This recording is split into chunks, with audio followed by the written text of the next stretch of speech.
Hello everyone, welcome back to the Big Bad Bench. My name is John, aka Big Bad Biologist. Yes, I'm late. Sorry, I forgot that I was gonna stream today. Like what do you want me to do? Do you want me to entertain you every Saturday here at noon? I guess I will. Let's show you what's on the Big Bad Bench. Take a look at all this stuff and what are these? What are these? What are these? What all's happening? There's the Dremel. We're gonna need that later. What all's happening? So take a look at that. I'm gonna say hi to folks in the chat.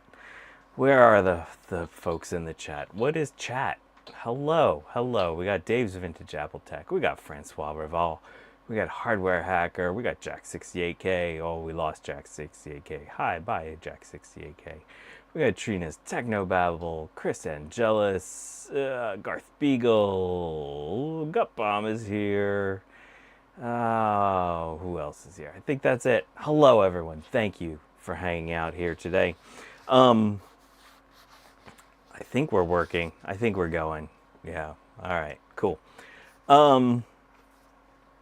So, what do we got here? So yeah, this is a Macintosh IIci board. This is one of the two that Bakkus sent me, and it is currently on behind me. You saw the flying toasters. Excuse me. I put this on snooper test, I don't know, 45 minutes or so ago, and it's gone through 16 times. If you're looking at things closely, there's a little guy poking up here, and there's stuff missing here. Why is there stuff missing there? So yeah, this is actually has a 50 megahertz 68030 accelerator. It's been testing that during the process. We currently have 8 megs of RAM installed. This thing is cranking along. So let's shut this off, and then let's quit. Oh yeah, let's just go. Oh, here, maybe you want to see this with a little bit more detail. Hello. 68030, 50 megahertz, 8 megs of RAM. So yeah, this guy is cranking. It's pretty happy. Let's quit. Special shut down. So everyone's really excited about the little cable. What the heck? I do all this amazing work. It's so amazing, this work I do. I don't know what this was from. Was this just chunk of a ATX extension cable? It's definitely not part. I think this was a chunk of an ATX extension cable, and just chopped it off, because the issue with these power connectors, like, you know, we can make an ATX extension cable for the SE, SE30 and all those kinds of things. But these little connectors are like down, like they put it's down in a hole, right? And so I had to just chunk off a lot of it. So yeah, I think that's all I did was chopped off a chunk of an ATX extension cable. It makes it a lot easier when you're poking around at boards and stuff when you're working on it. So, yep, nothing very fancy, super straightforward, nice little tool. Excuse me. So last week when we were working on this system, we actually got one of my eBay boards working. That one is good. This one came to a green screen, or was it pink screen? It was gray screen. Better than propping up the PSU over the logic board, only protected by Harry Connick Jr. I use the pliers. It works, but if you need to probe the board, this is a much better solution. So this was doing a gray screen or pink screen, depending on what you were, depending on the mood it felt like when you were powering it up. And one of the things I didn't do during last week's stream was this chip right here had some corrosion, and I didn't take that chip off at the time. We took off the sound chips, we put those back on, we put all our caps back on. I didn't change this chip. I didn't reseat that chip. And so I took that chip off, and when I put it back on, I noticed there was an 8 ohm short across pins 30 and 31. And when I looked at the schematic, those pins went over to the SCSI chip as far as I could tell, and then back to the processor. So I took the SCSI chip off, the short was still there. I took the processor off, the short was gone. So turns out, and if you look closely, what's the difference that we're looking at here? That's a 33 megahertz processor. The original is a 25. So this processor was bad. I pulled the processor off, put a new processor on, and we still got a gray screen or pink screen. And so after that, I put one of K-Koba's ROM sims in, and it powered right up. So that meant that our ROMs were bad. Hey, Mac 84 is here. Hello, Steve. I was just regaling everyone with the story of repairing board number 2. So this is one of the boards I got from Bakkus.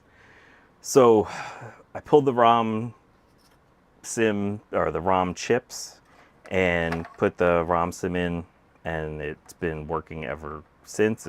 I've been stress testing this board with its new processor. I put all these chips back on. These chips are fine.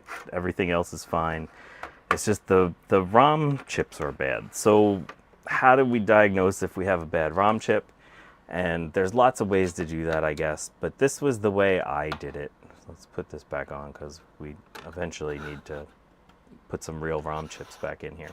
So I have these 3 other boards that we're working on. I pulled the ROM out of there, pulled the ROMs out of here, and that's what we're looking at here. These are all the ROM chips out of those 3 systems. And so then if we go and we use our little XG Pro, this is a TL, what is this, a TL866? No, this is a T48 programmer that I use, and here's the software. I figured out how to get the software to work. So right now, the ROM chips are labeled UM9, UM10, UM11, UM12. I currently have UM9 in there, and so we read that. Okay, that's good. We now do a verify, make sure that it reads again. Normally, if you read a chip and then you verify it and it immediately shows an error, then you know you have a problem. So now what we're gonna do, we're gonna go, let's go back to here. So this one was out of one of my eBay boards. So let's go to UM9 from Bakkus number 2. Make sure you put your chips in the right way.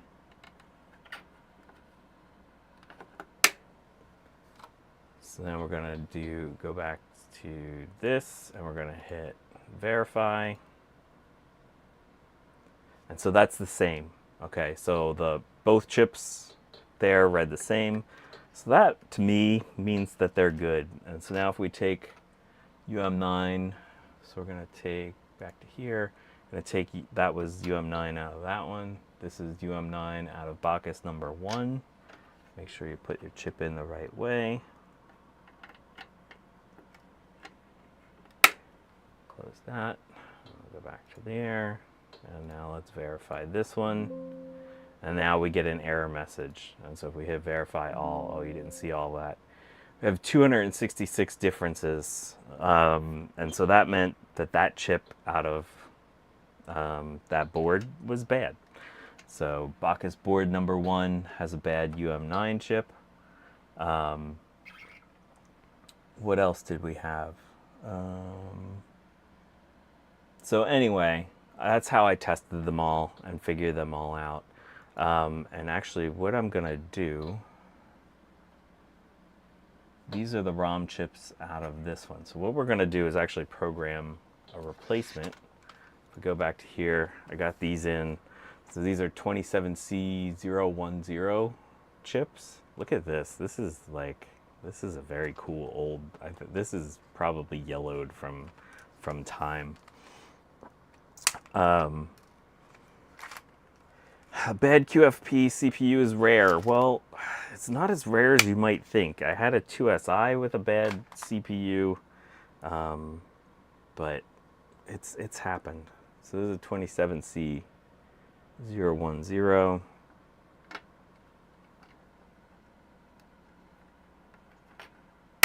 And what we're going to do is go back to our software and I'm going to make sure, yeah, that's the right one. We're going to add, oh, I forgot to mention that I got rid of these pin detect and check IDs because they are not AM27C, but whatever. But the pinouts are the same, and so you can read it. It'll give you an error if you have those selected. So now how do we program? We're going to program and program.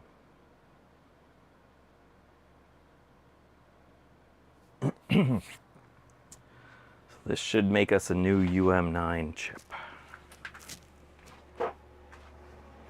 And we could just pull it out of a different one. Where's the tape? Oh, there we go.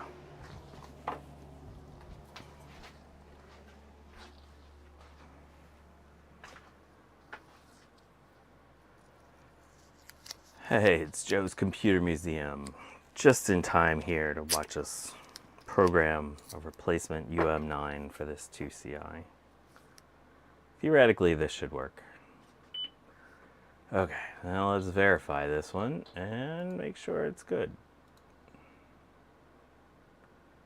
Okay, cool. So now, what we should be able to do, I'm gonna cover this up. I just got some tape. Let's label that 2CI UM9. Okay. Oh, and I guess we should take out our KCOBA ROM sim. I'm going to put our originals back on for all the others. So this is UM10. Which way do they go? They face that way.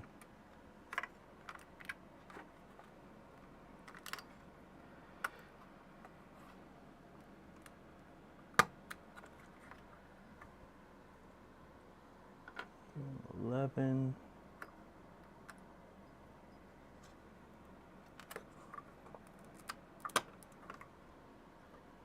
UM12.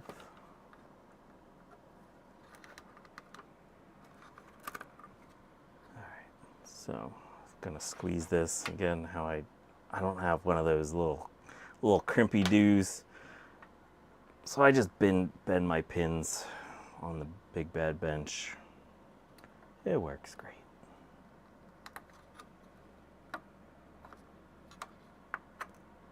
I guess I should have tried an original chip before trying one of these, but whatever.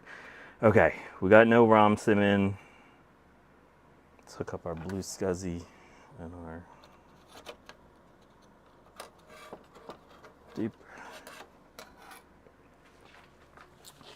Okay.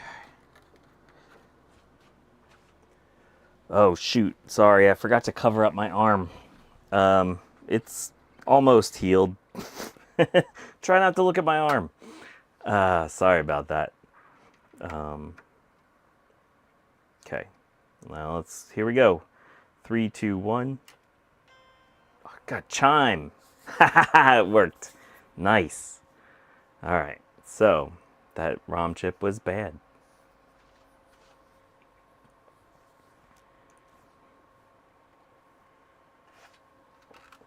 I'll try to keep my arm out of frame. Sorry, folks. Look at it boot. So, if you have a gray or purple screen on your IIci, it could be due to bad ROM chips. I guess I'll show you what it was doing with the original ROM chip in there. But yeah, basically we used our little programmer comparing the different ROM chips. I have not found these files posted publicly. Apparently people are worried about getting sued by Apple. If anyone needs these files, send me an email or social media me or whatever. I can send you the ROM files. So the other thing I'm thinking about, and maybe Joe's a smart person. He would probably know this. A 27C040 has basically the same pinout as the 27C010. But when Apple did these boards, the two additional address lines are basically just not connected. So I'm wondering if we add those address lines, if we connect them over to the ROM sim or over to the CPU, because I think that's all where they go, could we put an 040 chip and actually upgrade our ROM in these, doing that way? Because we know if we put in a ROM sim, we can use a bigger ROM. So the system theoretically knows how to use bigger ROMs. Could we bodge it and add those two address lines? Curious. Okay, so that all booted. Let me just show you what the original one was doing. Install big thing go. And I guess I would also say that, like, if you're gonna go through the work of doing it, you may as well just get a ROM sim. But we know how I love to make things out of enameled wire.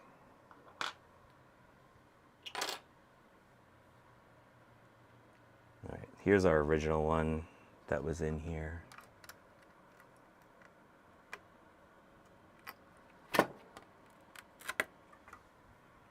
And this is what it did. So we get video initialization.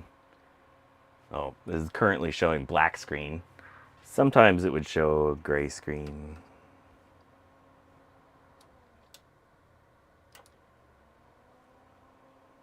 Sometimes it would show a pink screen, but whatever. UM9 toast. Replacement UM9 works. So there we go. So that means 2 out of these 4 IIci boards are good to go. We're gonna try to work on one more of these. After we look at them, I'm not sure we're gonna be successful. We'll see here in just a second. Enameled wire is the best wire. There we go. Gotta try them again. Yay, bad ROMs. Or, well, yay, easy way to fix a bad ROM in a IIci. Once you know which one it is, you can just make a new one. Okay. What else? I think that's all I want to talk about with this board. Let's start working on another one. So here's board. I'm going to call this one number 4. And so I started cleaning this one up, and basically there's supposed to be pads here. There are no pads here. These traces are gone. That's fine. They're fine. That's easy enough to fix. Over here on the back, there's supposed to be a whole lot of traces here. All of these traces are gone. Yeah, the LED, no, the LED is there. I did snip the stuff up behind it.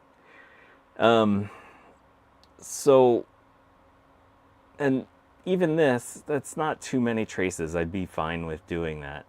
But the thing I noticed is that from these things being like oriented on their side, the juice runs down the board. And there's there's bad traces all the way over here. Like, like, so I don't know.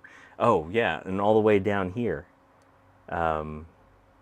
This is the inductor over by the ADB ports, and there's bad traces there. So I don't know. I guess I could try to work on this board.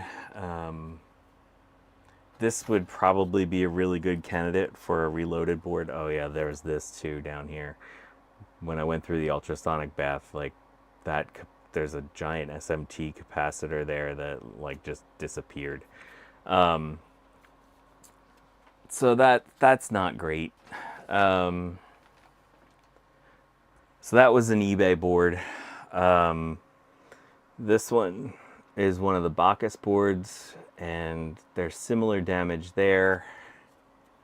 And one of the concerning bits is I can see stuff all the way down here. So what we're gonna do is we're gonna polish this up and see in the microscope how bad this one is, and maybe we'll attempt the repair. The issue is, like, yeah, it would be cool to just order up one of Mac's IIci's reloaded boards. You can get them; they're on GitHub.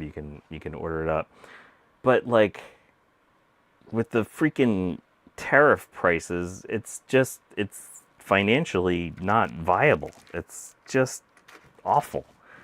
So I don't know what I'm gonna do. I mean, I technically don't need to repair these boards.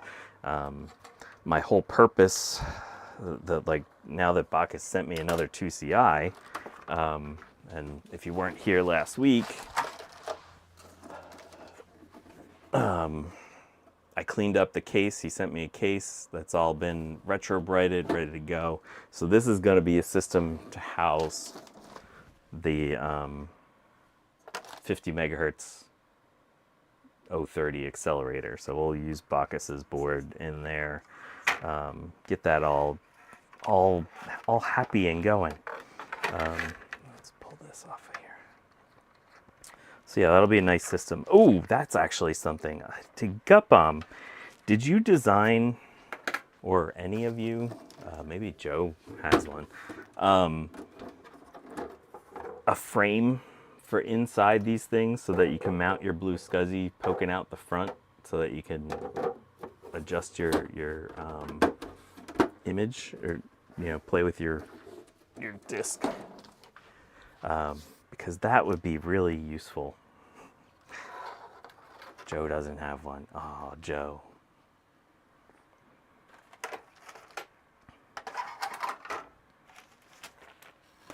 Ooh. Okay. All right. Let's. Oh yeah, one of the other ROM chips, when I took it out, it decided it wanted its legs to stay in the board. There's some of the legs are right here on the BigBadBench.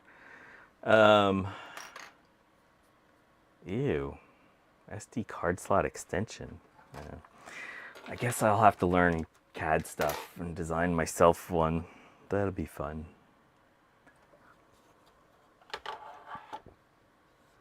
All right, let's take a look at this mess under the microscope. And we're going to use our eraser bit on here, I'm fairly certain. All right, where's the microscope? Where is our microscope? There's our microscope. Oh, this part looks good. Oh, this part looks bad. Oh, this part looks bad. Oh, this part looks bad. This part looks better than it did on the other board. All right, I'm gonna have some dentist noises here. Oh, we're missing these. These went away. Yeah, as Gut Bomb said, those ultrasonically soluble capacitors. All right, let's see.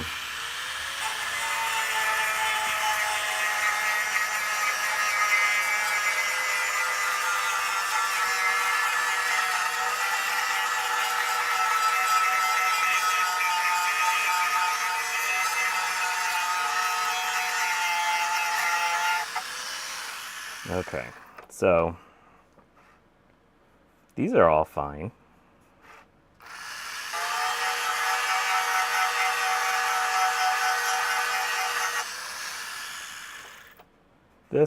These are gone. It's only 2 though. We can deal with 2 bad traces. Those don't look great.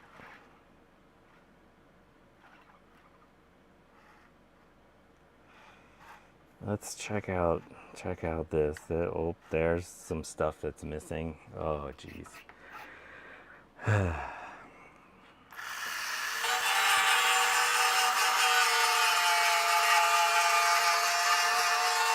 Oh, this is good.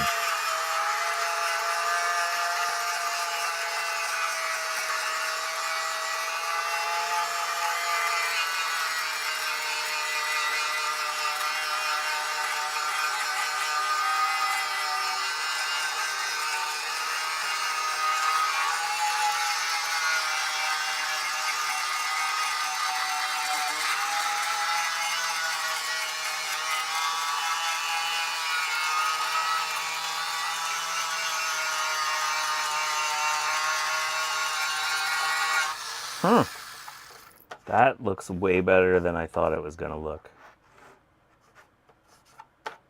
That might be bad.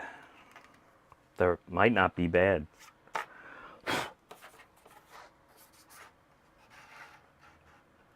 There's the broken trace. That's not bad.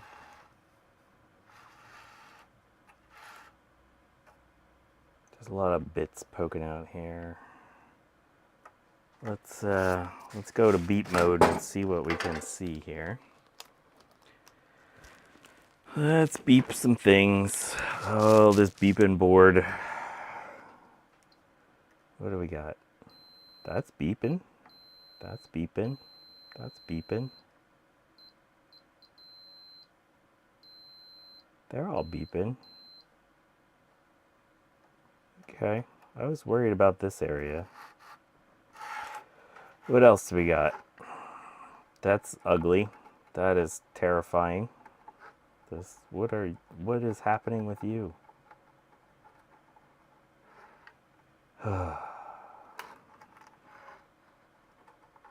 Yeah. So what happened here? All right. Yeah, we have a big line that runs all the way down the board. Where are we? Oh, there's a bad spot. Where are we?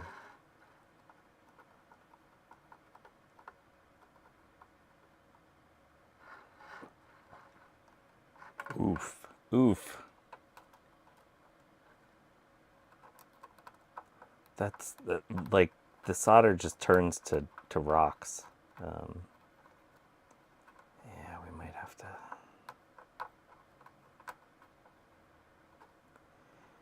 have to do some work down here. Let's try some dentist noises around here.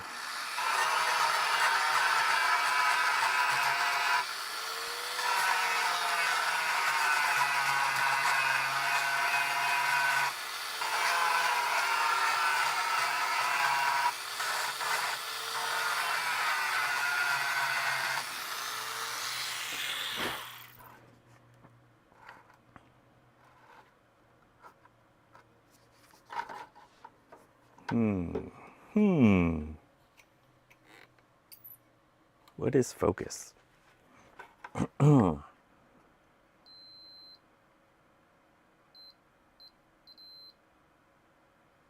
do you go? Oh, you're connected. How are these things connected?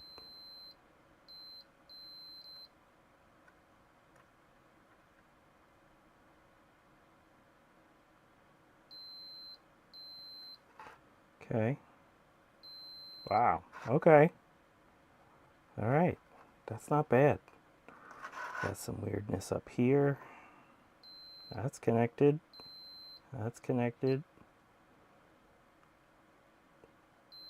That one's good.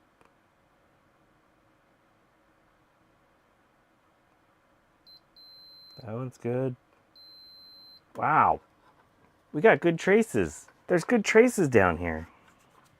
Holy crap. Let's see. These look a little weird. Dentist time for you. Let's go to the dentist time.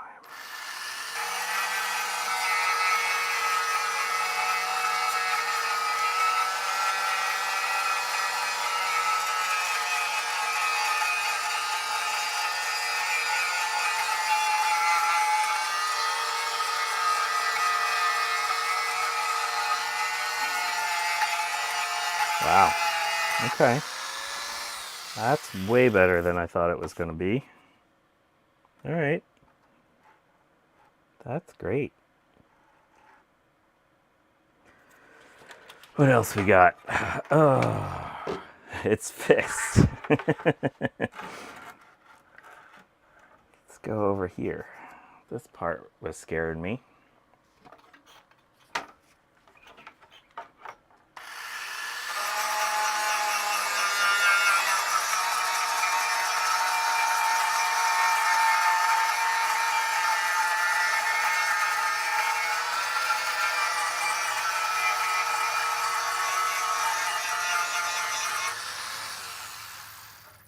Okay, I think we have a couple of broken traces there, but that's way better than I would have thought.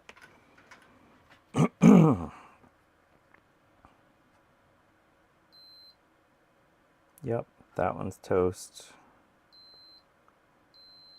What? How are you connected? There's like 1 atom worth of connection happening there, I think. Wow. Oh, was I showing you what I was looking at? Oh, this guy.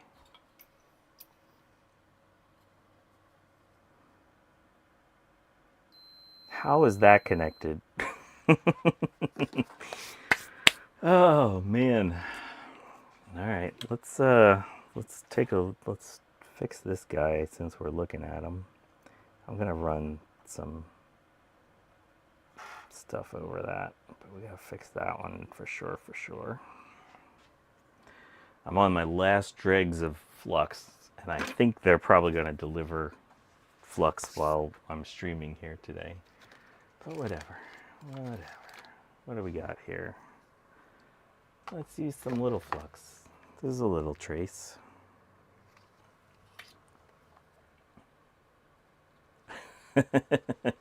Gonna jinx yourself, John. Better start being more pessimistic. Yeah. I started off pretty pessimistic. Maybe that's why things are going well. Okay, so we're just gonna coat all you guys while we're here.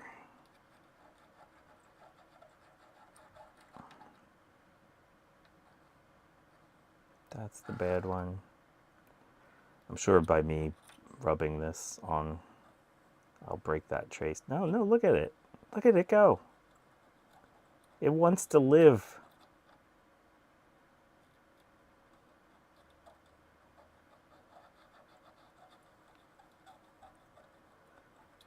So if you do this, what I'm doing here with just this solder, make sure you put flux on. If you don't have enough flux on there, things can go badly.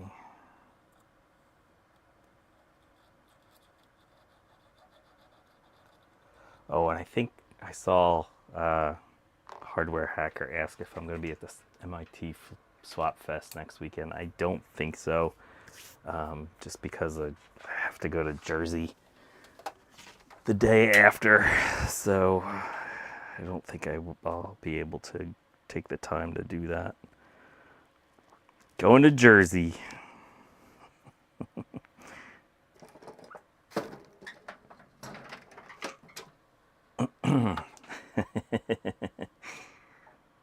Scar says, not Jersey. All right. So do we believe that trace is still good? I'm having trouble believing this trace. That one's totally happy. All right, so this one is our bad one over here. Yeah. Okay, I'm gonna do you.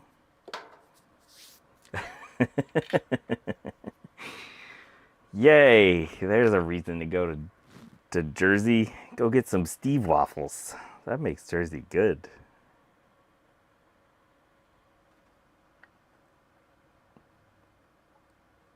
Here, you go in there. So again, for this, I'm using Ethernet cable, a strand from an Ethernet cable. Nice, easy source for relatively thin wire for these kinds of things.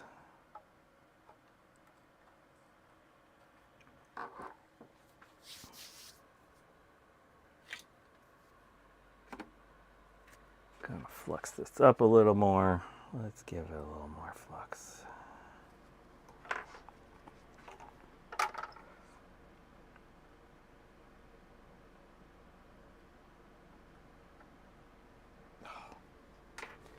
Wrong tweezers. Where's my other tweezers? Hello, tweezers.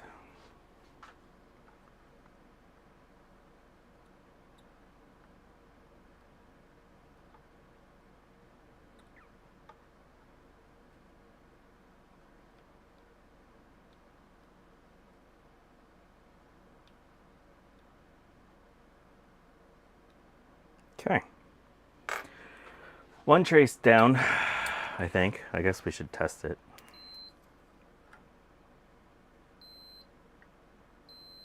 Yay! Look at all these good traces. What the heck?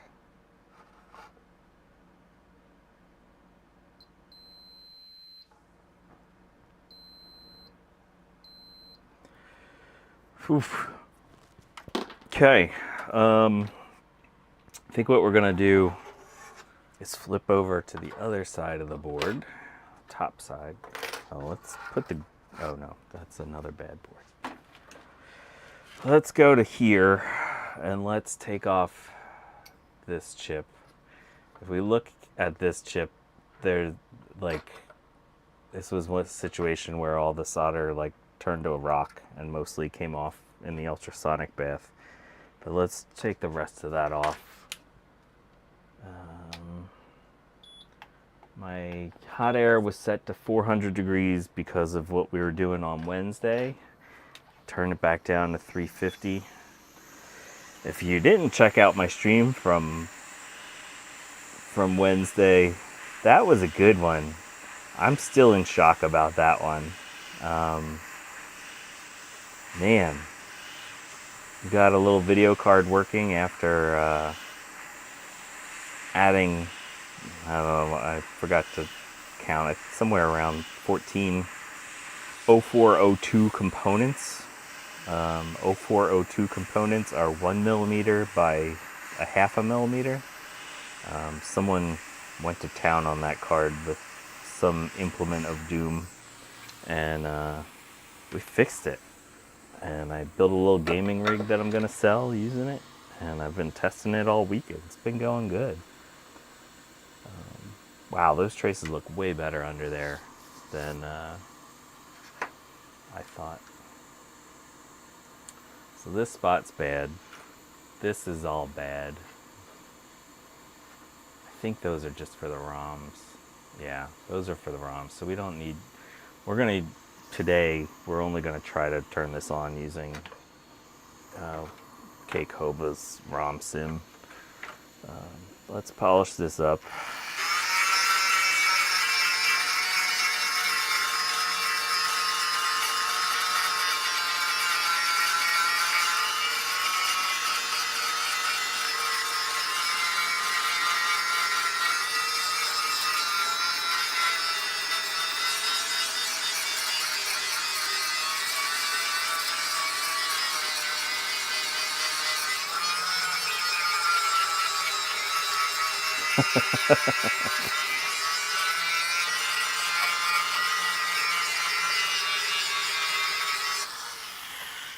We got traces just straight up gone. So this one's gone. That goes to the ROM. That's fine. Or that goes to that, which we don't need these. We're gonna need this. We're gonna need this.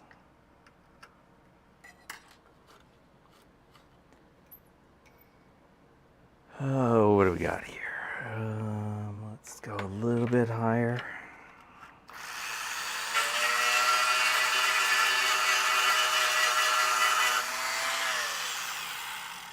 That crystal might... Oh yeah, that crystal is disconnected. Do we really need the crystals? Yes. 32 kilohertz crystal is absolutely required. Or at least it is on the Macs that use a egret chip. I don't necessarily know if it is absolutely required on one of these. Did I see Rudy's here? Hello, Rudy.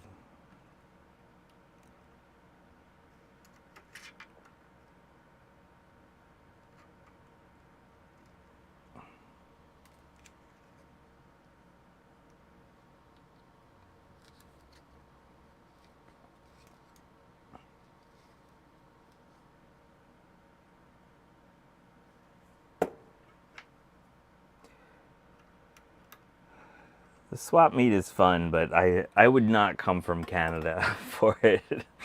Even if the U.S. was not a fascist country right now, it's a bit far. I've done it a couple of times. It's about a 4-hour drive for me.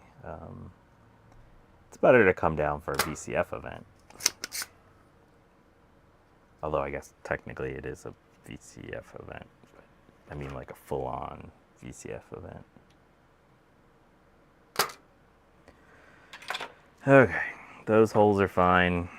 Alright, so this guy is a diode. This pin doesn't go to anything. Basically, I think what happens is that this feeds 5 volts to the 5 volt standby to the whatchamadoodle chip. So let's see. We got some diodes here. I think these are the right diodes.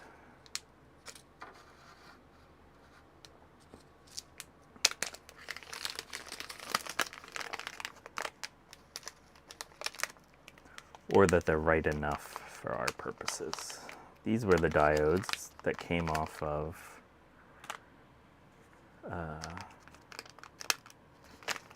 whatchamacallit boards. This does not compute order of SE30 reloaded boards. I'm gonna do one.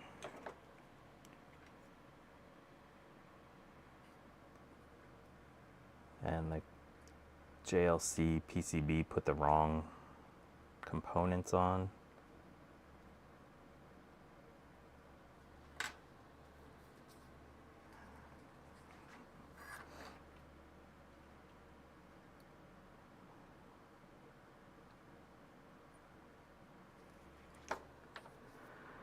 Okay, well, it's a 2-3, so we should just solder that one, even though it's not connected. It'll prevent it from breaking.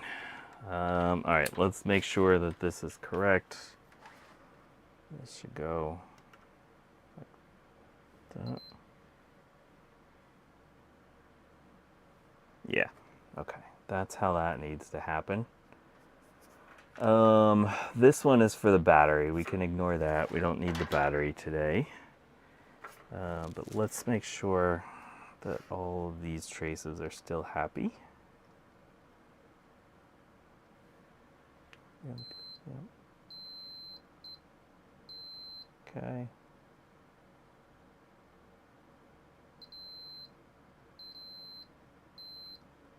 They'll look good, but oh, that one's not happy. That is not a happy trace.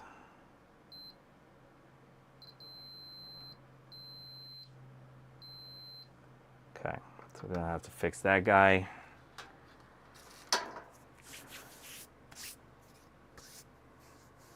Hey, it's III DIY.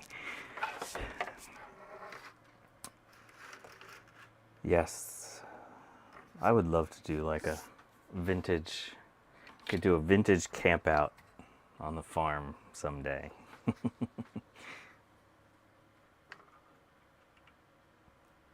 All right, what do we got here? Are you gonna flow nicely? Are you gonna be good to me here? Where's our flux? Oh my gosh. Get in there.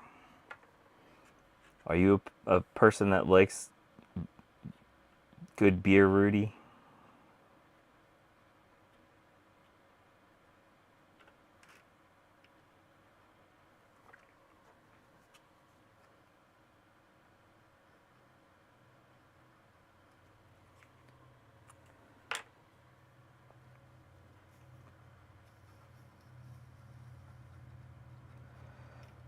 Went and had a beer with III DIY at VCF East at one point. I got a lot of weird looks for just sitting at a table with a pair of black gloves, but whatever. It was a nice guy.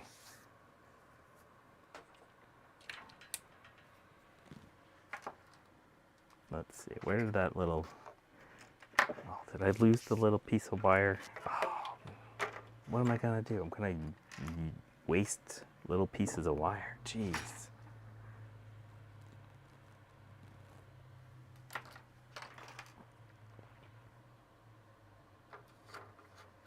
Okay, so we gotta do this guy first. This one has seen some things.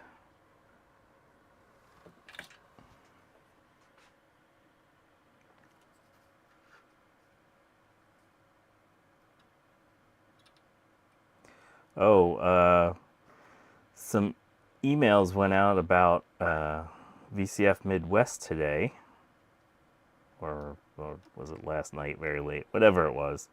And seemingly I have confirmation that I have a table for VCF Midwest. So if you're going to be at VCF Midwest, make sure to stop by. I'll have a new batch of stickers to give out.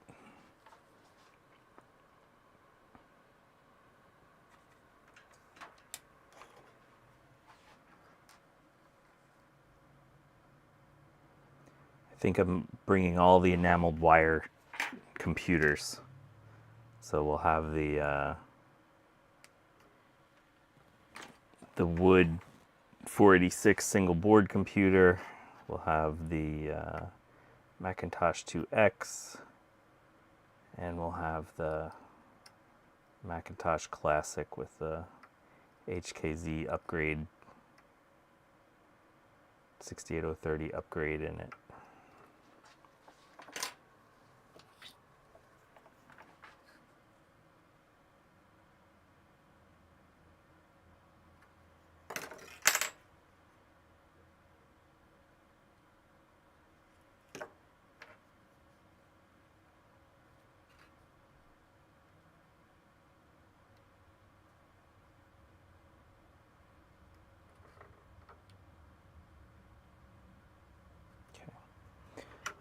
Now back to this guy.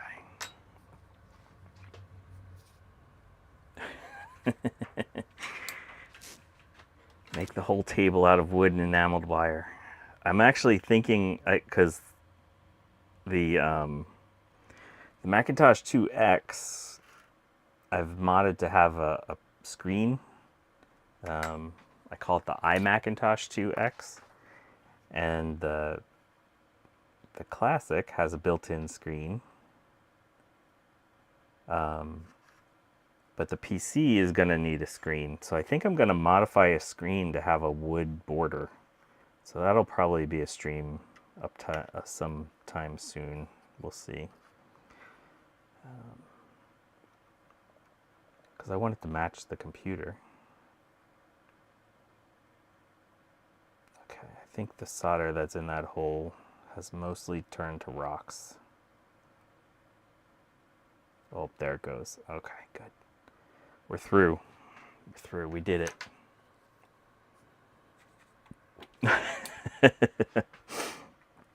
Dave says their tables are much stronger at VCF Midwest. Yeah, so if you are new to the channel, and VCF East this year, one of my tables collapsed, so that was an adventure. Luckily, the that one was holding a 486 and it was also holding the abomination, and the abomination is made of wood, so it was fine. Okay. I'm not gonna bring the abomination to Midwest. Trying to do some stuff that's smaller. All right, where'd that real-time clock chip go? What's this look like? Oh, this chip is angry, bro. This is an angry little chip. All right, whatever. Let's go back to here. Let's polish this chip up. See what I'm doing here? Don't do that.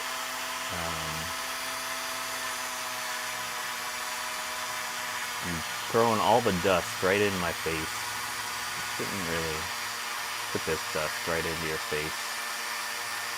As we always say here at the BigBadBench, don't do any of this. What is wrong with you?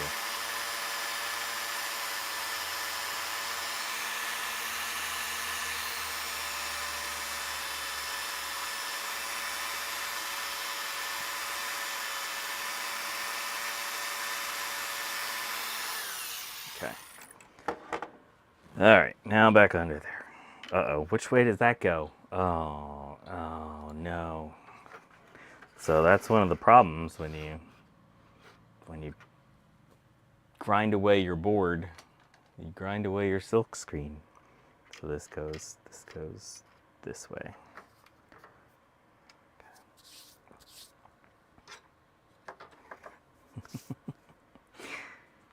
I don't leave blue tape on things permanently. Oh, as I just left blue tape on one of those ROM chips.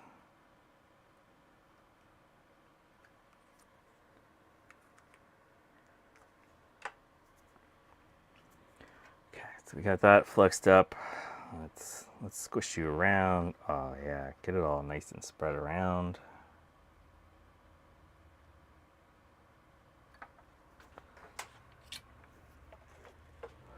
So the good thing about this chip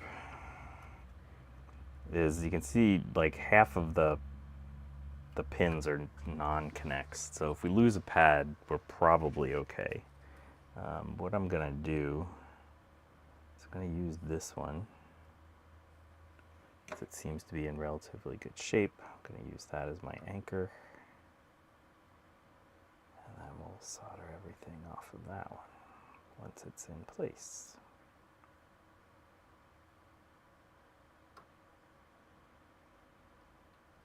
Push down.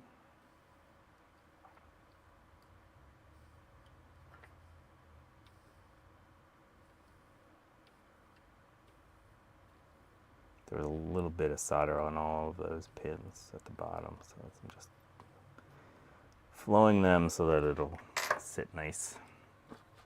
Okay.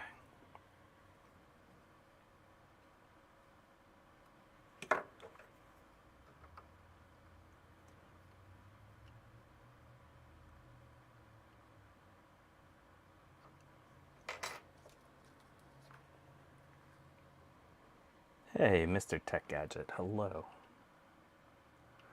We're making progress. This one's gonna be a bit. This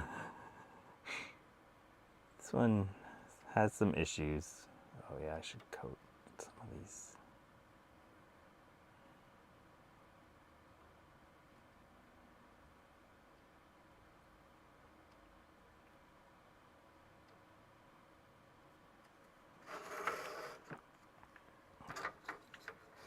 Hey, and it's I803866SX. Hello.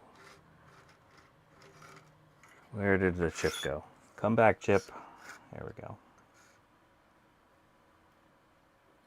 Yeah, 3 dimensions. Okay. Way too much solder. As long as you're not shorting it out, who the heck cares?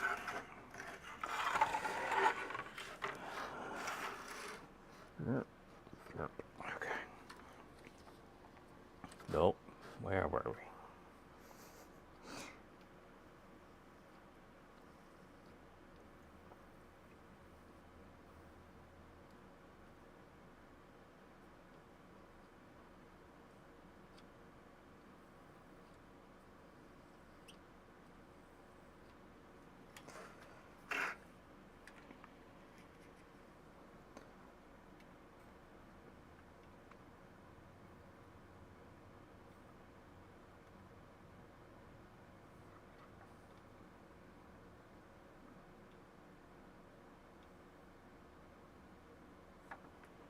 Okay.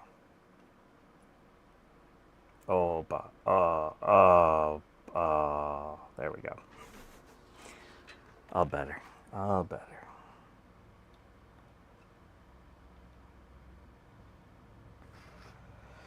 Okie dokie. Now we need to add a crystal. All right, Rudy. Thanks for stopping by. This one's gonna be an ordeal. So we should have. Thank you, Gut Bomb. Should have some fresh 32 kilohertz crystals here. It's a good idea if you're working on boards like this to have a little stock, just like you keep your stock of 47 microfarad 16 volt caps around.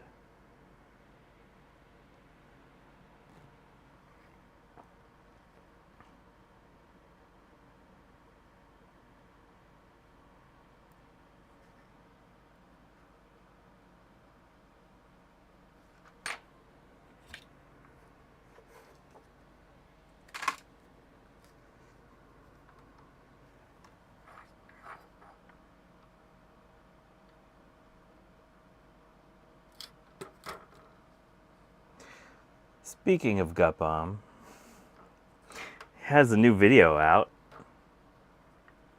and it's pretty epic. Make sure to go check that out, especially if you're into old workstations. Booting too many different versions of operating systems.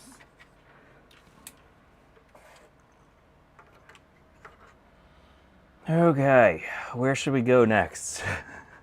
We have no shortage of places to work on this board.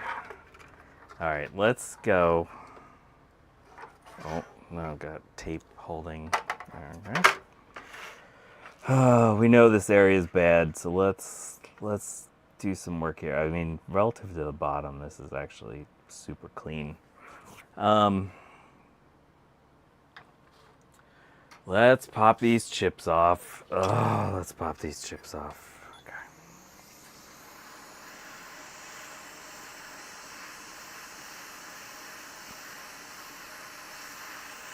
So if you were here last week, you'll know, but this is the startup circuit area.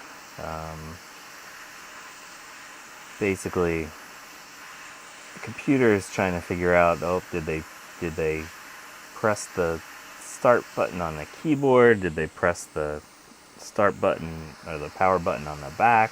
Did they do something else? So this isn't overly complicated. I mean, I'm not an electrical engineer, so maybe it's perfectly complicated.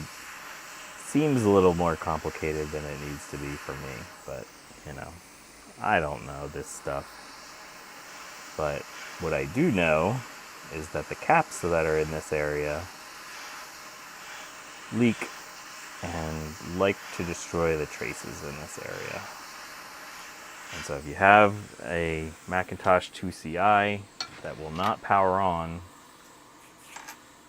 oh, I forgot, I am sort of zoomed in because I was doing the other stuff last week. There we go. So right now we're back by the back power switch and the video connector there. There's all of those bits. Try Quake on a Deck Alpha. There you go. Oh, actually, Gut Bomb, as I was watching your video, I was like, you know, he should really borrow my SGI and do a video using that. Because I'm an idiot, and I haven't been able to figure out how to get a Blue SCSI to, how to install a fresh OS on a Blue SCSI in the SGI. And my SGI has, I think, the fanciest video card that they offered for the Indigo 2.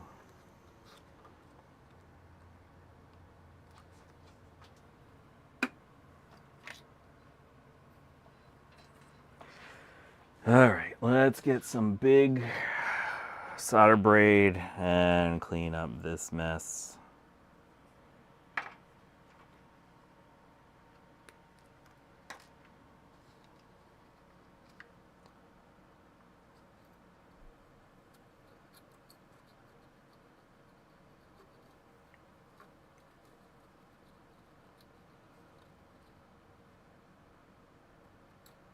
So much mess. So much mess.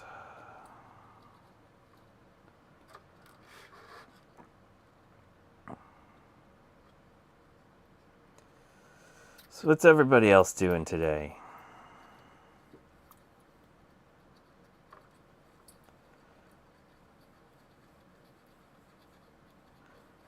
Is anyone else working on a battery bomb 2CI board?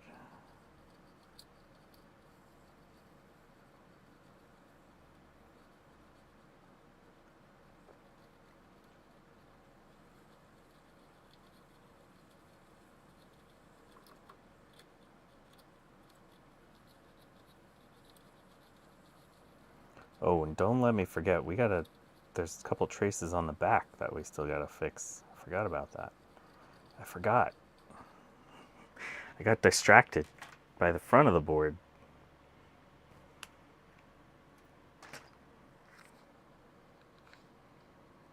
Ooh, Mr. Tech Edge is heading to the Atlanta Historical Computing Society meeting today. That's fun. Oh yeah, that reminds me. I think tomorrow is the Rhode Island Computer Museum, what do they call it?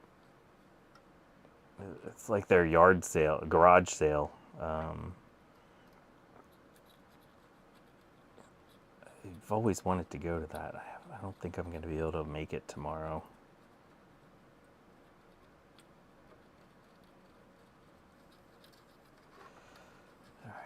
We're seeing this is cleaning up about as well as I could have wanted. We might not even have any broken traces here. Oh, why did I say that? Why did I say that?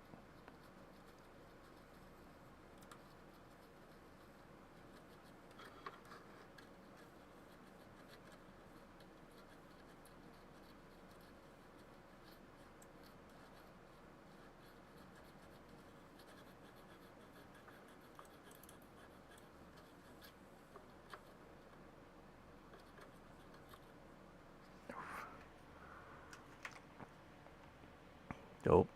I think a pad came with me. What pad were you?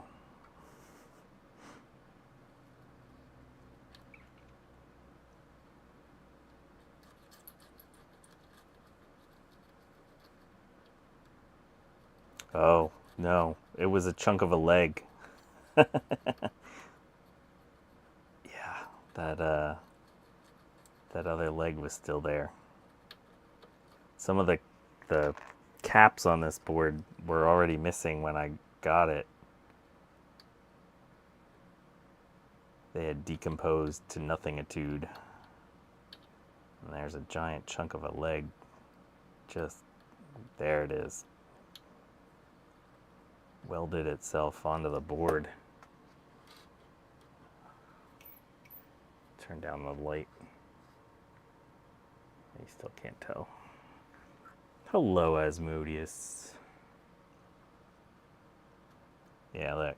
You can see this little chunk. Oofa. Oofa.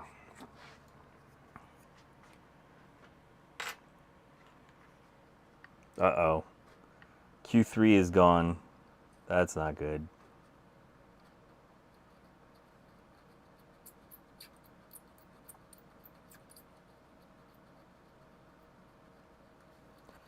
Luckily, we have a whole parts board now.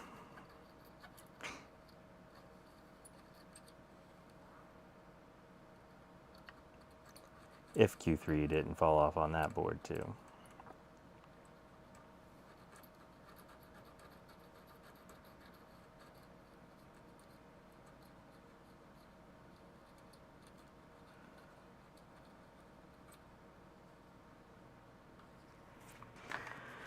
Alright, let's clean this up. Oh man. Let's see what it looks like.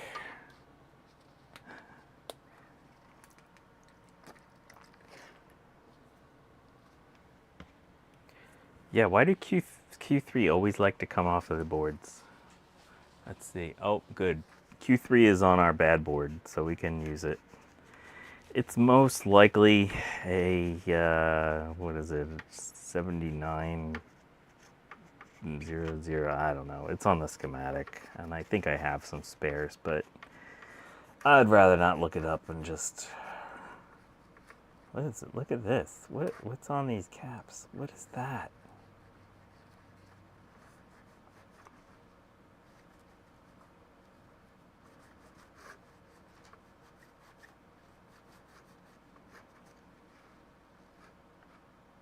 Missing anything else around here? No. I think we got everything.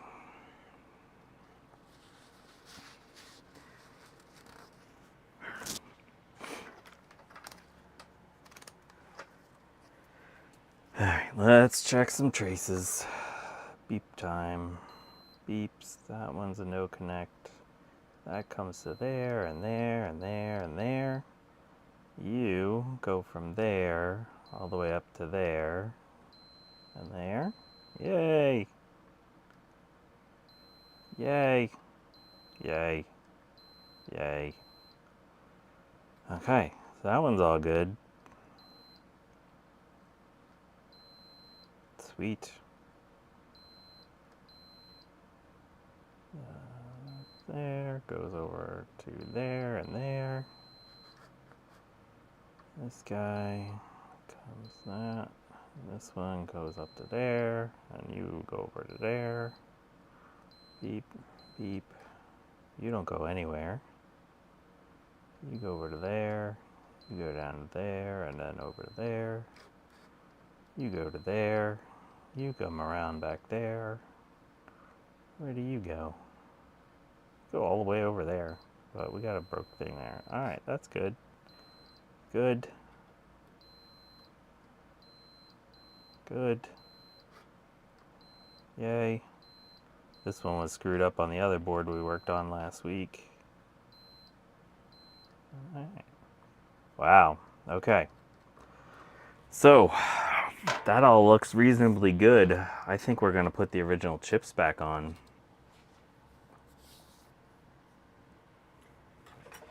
Yeah, Q3 is going to be most likely part of the startup area stuff. I bet you, let's look at the other board. I bet it's going to say 1A or something like that. Yeah, 1 a.m.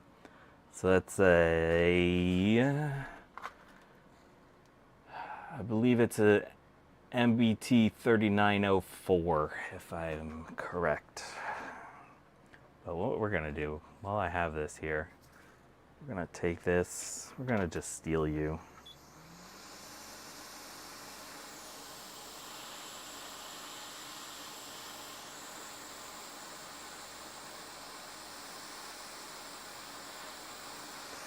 I don't like that I'm starting to memorize these chips, or ICs, or whatever you call them. Like, what bits of information in my brain are falling out because I'm starting to memorize what chips are which?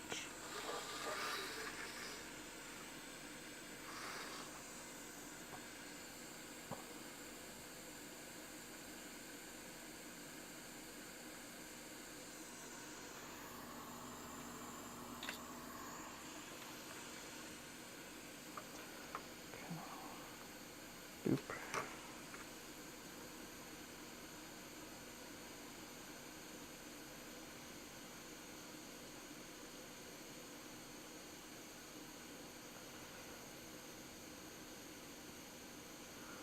It's a little meme.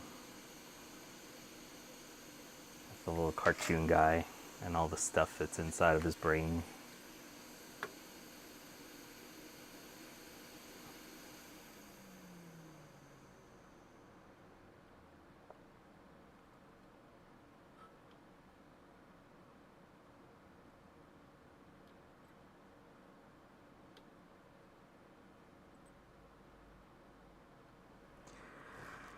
Alright, again, when we go to stick these back on, make sure that you're oriented correctly, which is this way.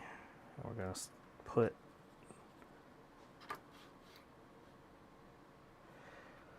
No, you can still find Q3s. They're easily available and cheap.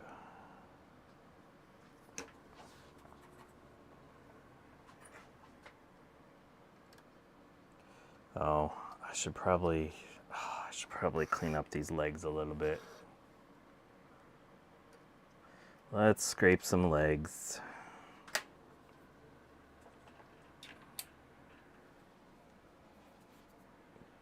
Where's my knife? There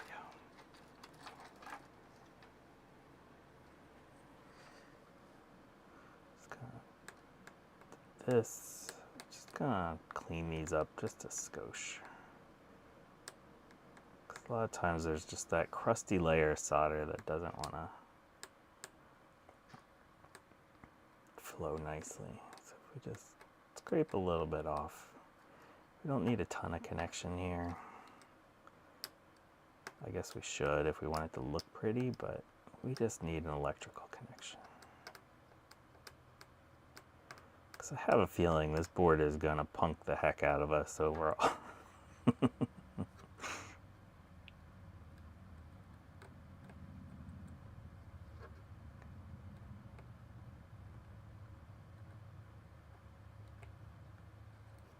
That was a word I was trying to think of the other day. Why would I need to know that word?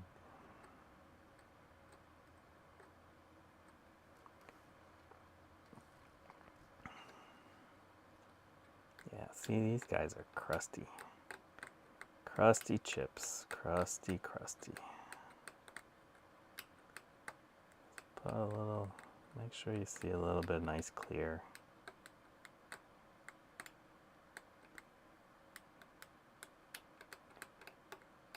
There we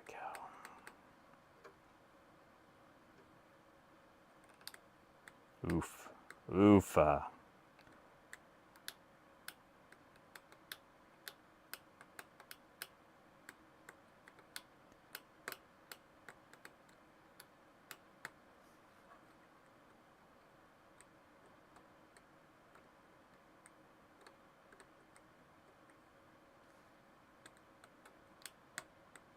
Crust. Oh, man.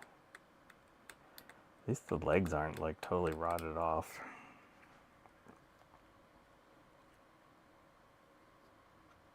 Hey, it's Bakkus. Hello. I should dress up as Bob Ross for Halloween. There have been no happy little traces today.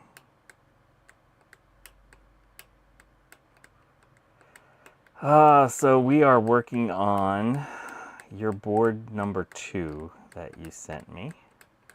I already showed that board number 1, we had to replace the CPU and one of the ROM chips was bad, and we replaced that with a regular old 27C010, and that board is super happy. I had my 50 megahertz 68030 accelerator installed in that board, and it was cranking along. Very happy. Okay, so put these chips up here so they're sort of queued up to solder. Go back to that area. Let's add a little flux.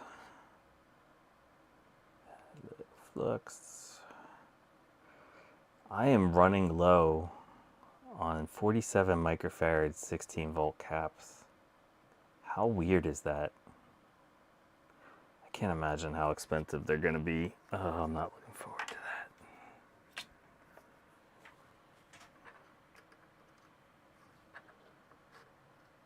I guess I should start looking at other types of caps. Do they make 47 microfarad MLCC caps? That would totally piss some people off if I replaced them with non-polarized caps. It'd be a fun experiment.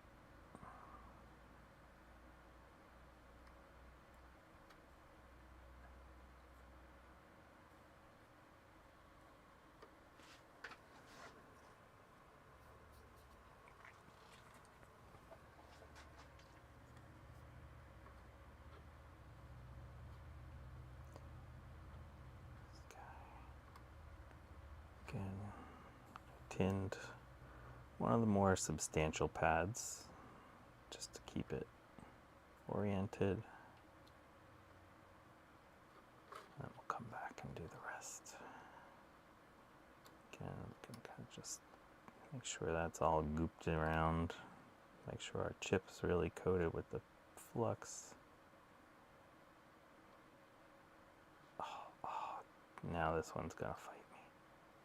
Why you gotta be like that?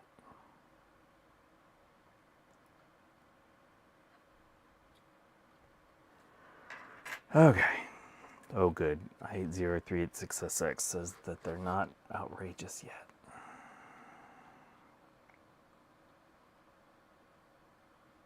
Come on, 3 dimensions. Here we go.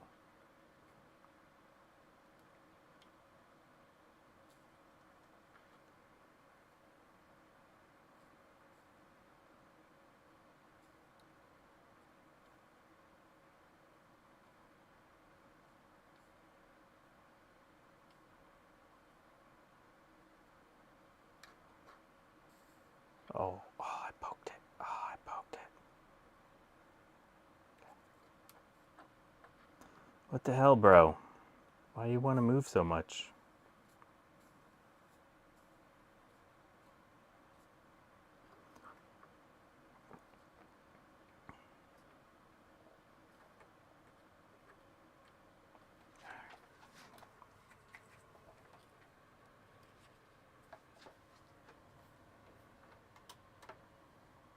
No, only 50 cents for an order of 10. That's not bad.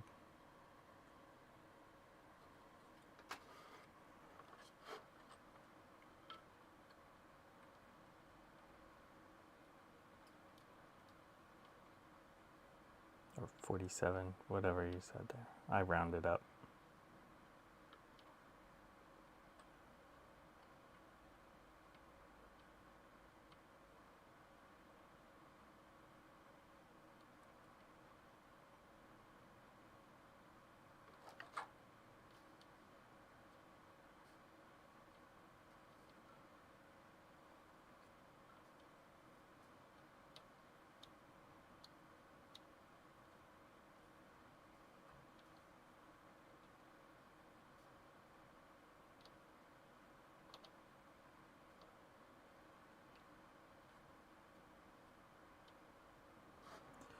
Okay.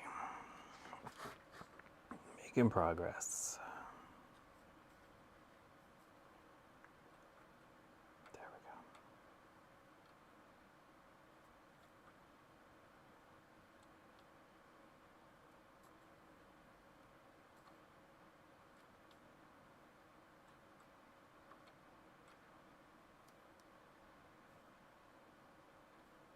Look at all this solder on my tip. Oh my god, that's gonna trigger some people. Oh my gosh. Oh gosh.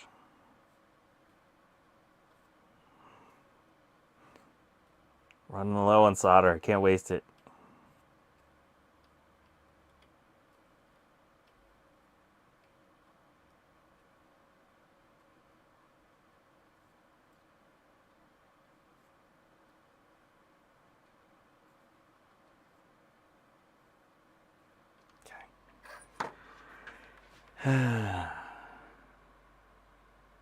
Oof. Ah, Trump tax. Fuck. Oh, said a bad word. Said a bad word. Sorry, folks. All right, let's add some caps. I think these are all 4716s in this particular area. Let me consult with everyone's favorite source.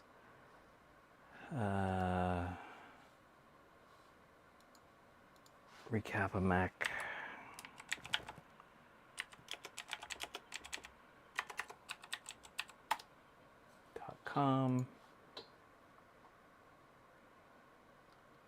And they are all, oh, nope. There's two 1016s there. Okay. 3 4716s and 2 1016s. 1016. Oh, right. Yeah, look at those little tiny guys. Of course they're 1016s.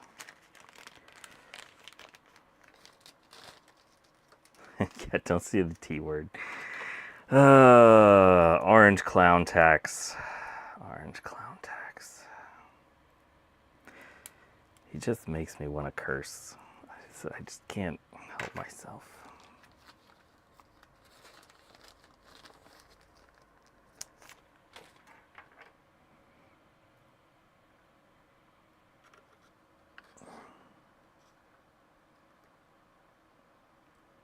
Okay, so since these are tants, we're gonna make sure to put them the stripe towards the plus side. These are all oriented this direction.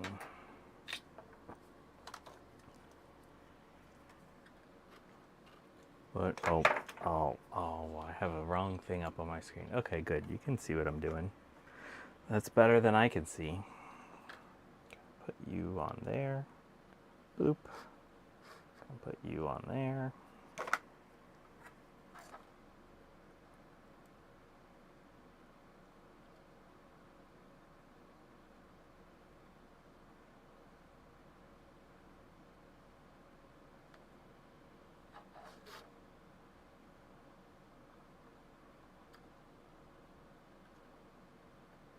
Oh God.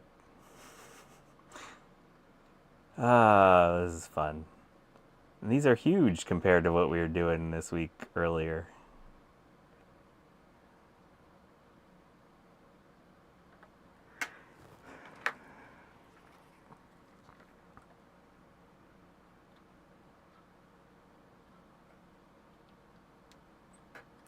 Shiny, happy solder joints. So nice. All right.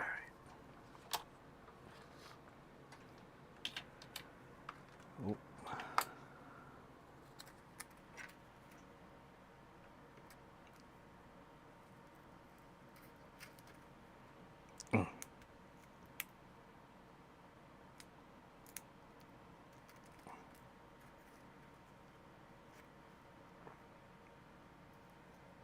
Bloop, bloop, bloop. Get on there. Get down there. Oh, how long have we been going? Oh gosh, an hour and a half. Oh man.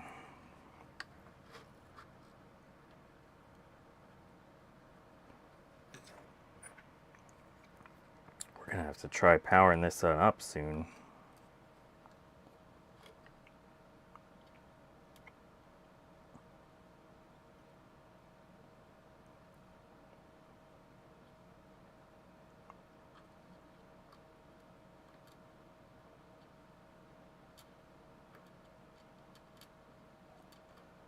Come on, you'd think I'd be better at this.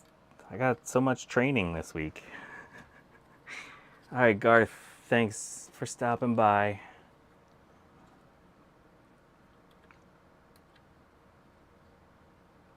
And for the moral support and just being a swell human overall.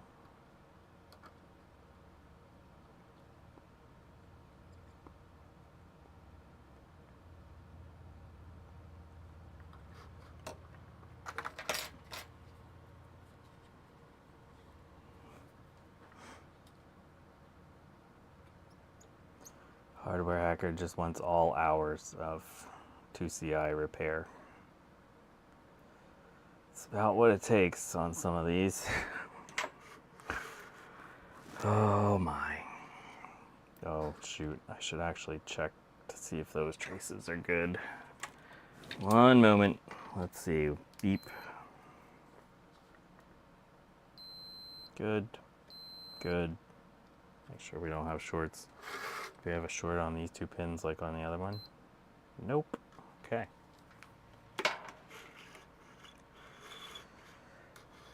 Where are we at? There we are. Hello.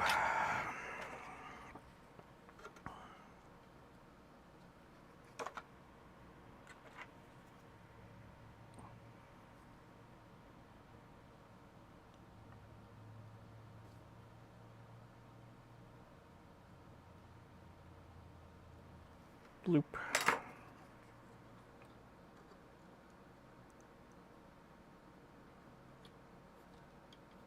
Bloop. All right. Now, we gotta go to the back of the board because there were traces here that we gotta fix. I have a feeling the board will not power up if we don't fix these guys, or at least a couple of them. What are they?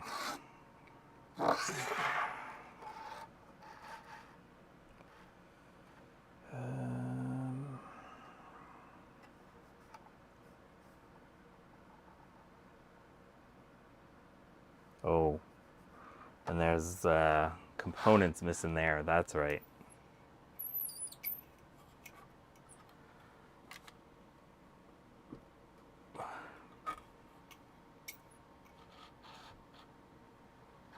What are we missing there?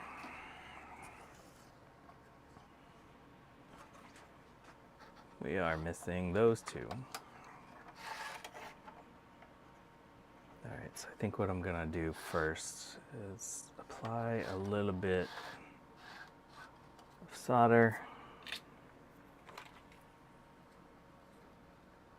to those pads.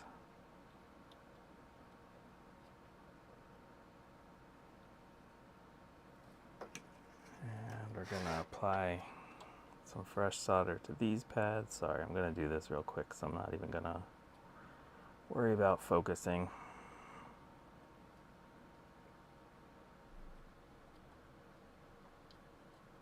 Oh yeah, that solder is scarcely solder anymore.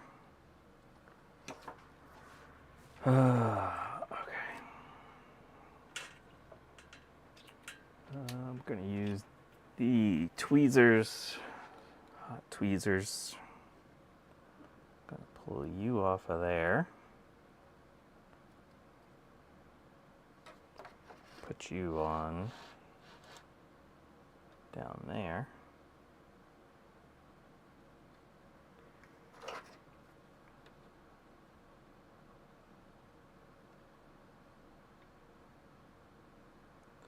Hopefully there's some manner of connection. I doubt it. I doubt it. Okay.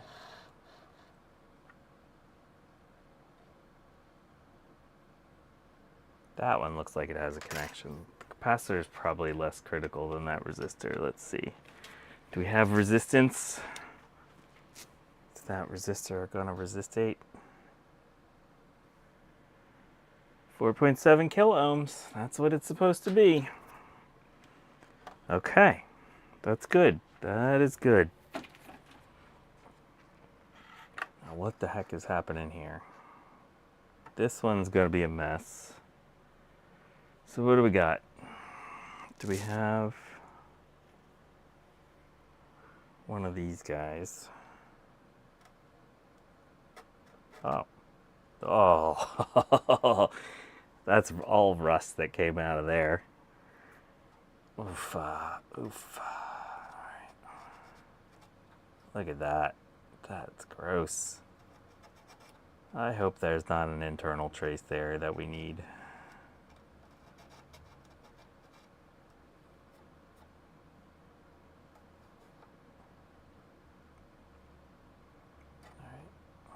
Put that through and take a look at where it goes. Oh shoot. Oh shoot. Oh, okay. Actually, both of these traces are for the ROM, so we can ignore those for now. Okay.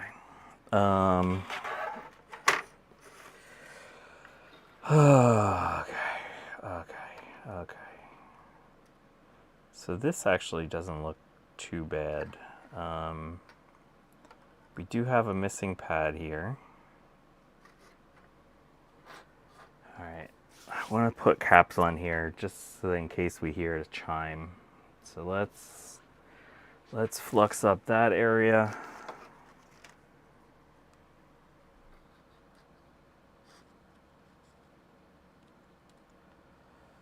I should probably pull the sound chips, but we're gonna do this quarter assing because we are in a hurry now. We gotta move. We're running out of time to recap.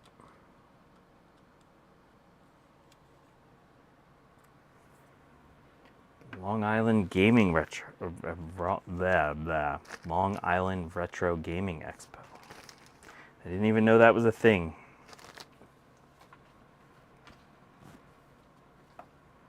I would imagine it's on Long Island. That's the kind of insightful things that people come to this channel for.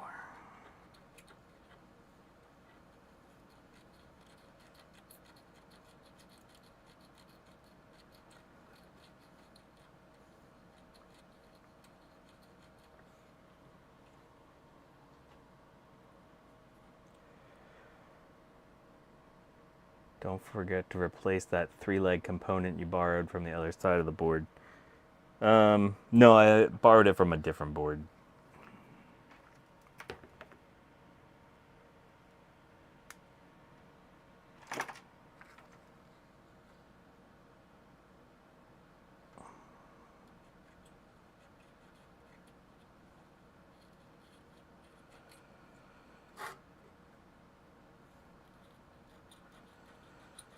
Long Island seems like a place I would like to visit more. But from where I live, if I could just drive straight there, it would maybe be like a 2-hour drive at most. But I either have to hop on a ferry or go all the way around. And man, I hate driving down 95 and the Long Island Expressway. Oh, God. Whatever bridge that is that's down there. That is all just terrible. My sympathies for anyone that lives in that area. What, just like, oof, what a terrible, terrible place to have to drive.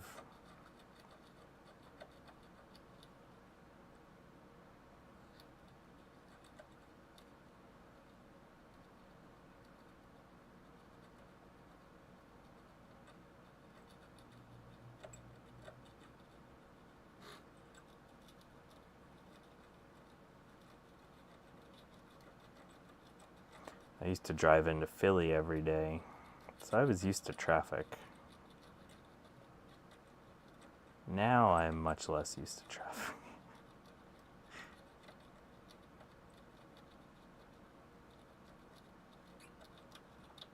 Come on, you little chunk of capacitor leg.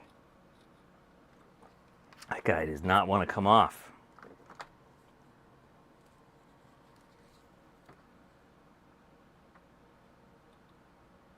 Do some big honking.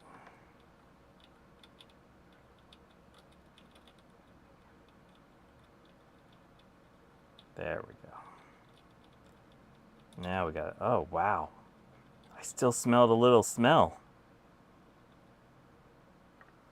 Huh. A little bit of cap juice smell came out of that. This thing's been through the ultrasonic bath.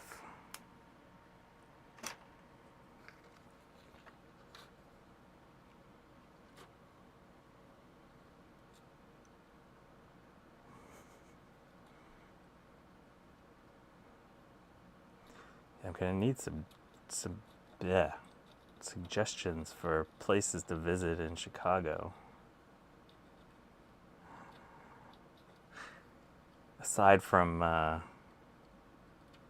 Dave's favorite hot dog place. We'll check it out, but gotta go other places too. That was a cap leg.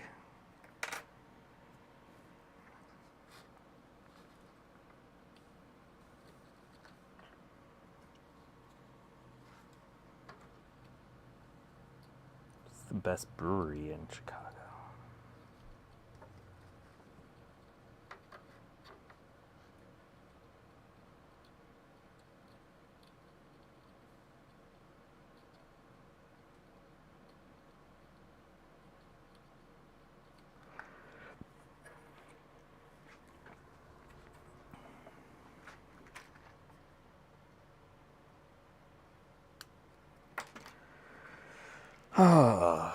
Oh, I forgot to ask if people would mind hitting the like button. That would be swell. I'd appreciate that.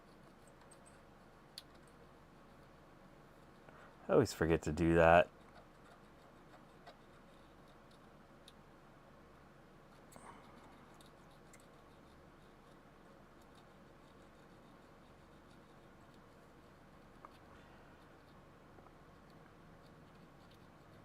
Okay, so you can see what I'm doing here is I'm trying to get as much of this solder mask off of this trace right here, just because we gotta install a repair because there's no cap placement, no solder pad. Let's check some of these traces real quick. Let's clean this up so we can see a little bit clearer.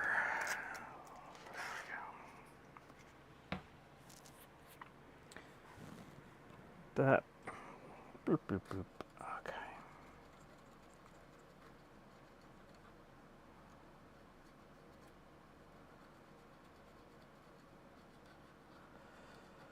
Yeah, I'll have to go back and look at the video. I know this board was missing some caps to begin with.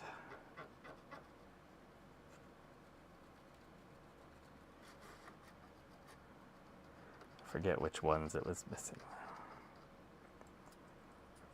But I have a feeling, I think the sound goes through these, so we gotta, if we want to hear a potential chime, gotta make sure to have those installed.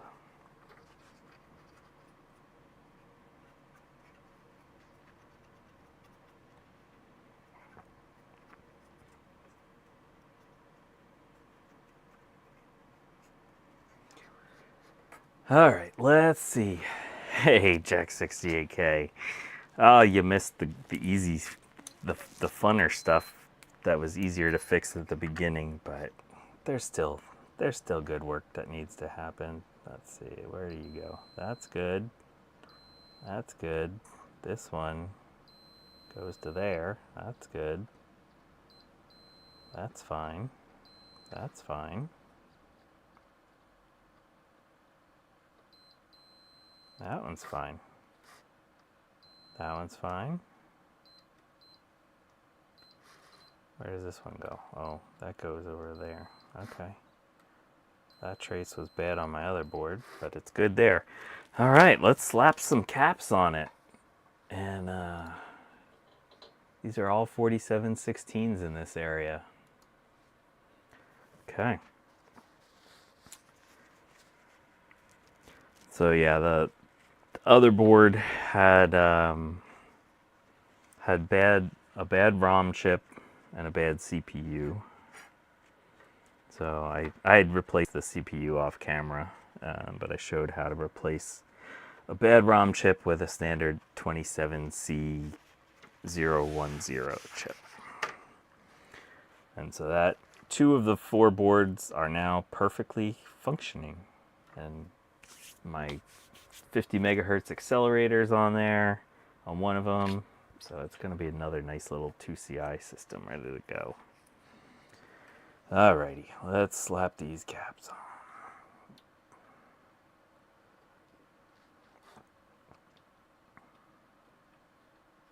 Oh, come on, 3 dimensions, there we go. Oof. That one's still got a little bit of corrosion in the middle. Okay. There we go.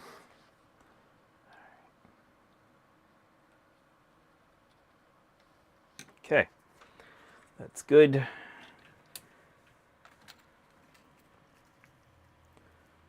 Four of these.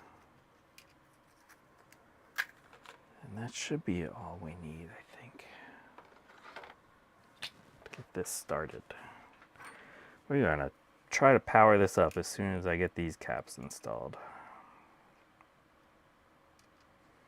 There is one more cap and one missing chip, but those are for the new bus, and I think we can skip that for now.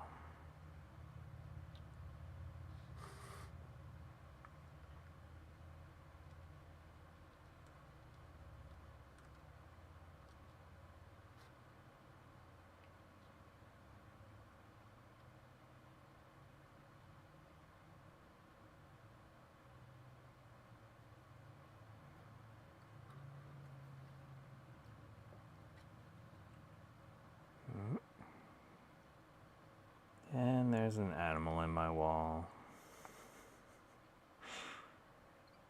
Apparently it wants to see the recapping action.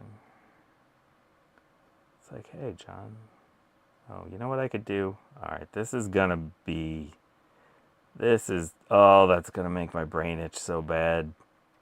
Oh, that's not gonna be good, but we're gonna do it that way for the sake of brevity.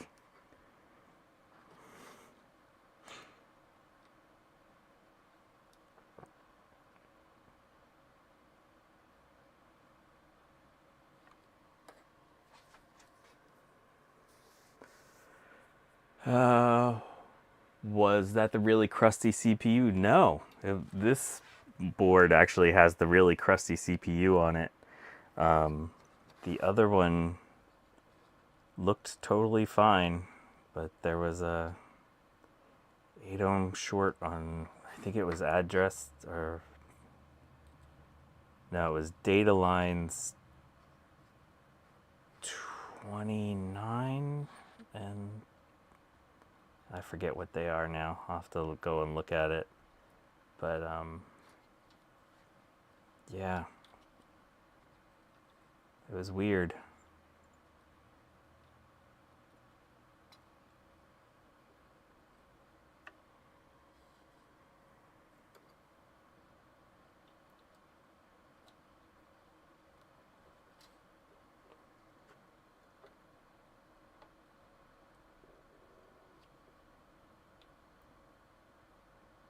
All right, how much does that hurt everyone's brain? Is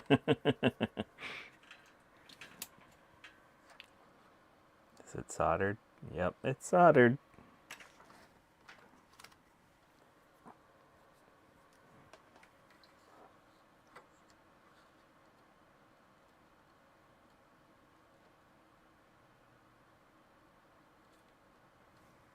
Nope, wrong mode.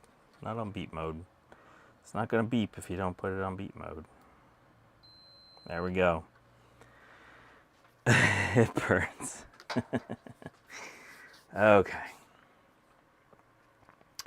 And let's do a real quick check. Make sure that's connected. Whoa. Oh no, that's a capacitor. Where's the fuse?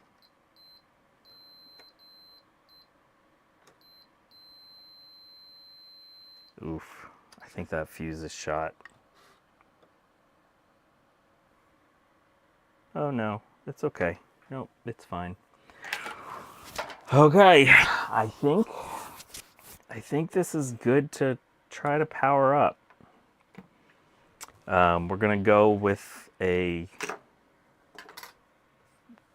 aftermarket ROM. Let's go back to here.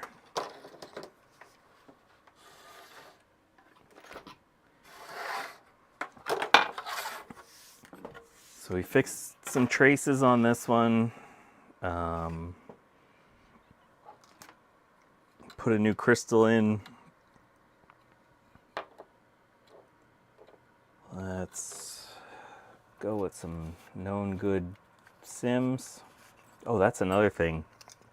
I gotta check the sims that were in the board that you sent. They were pretty crusty, but I cleaned them up. So it'll be interesting to see if they're okay.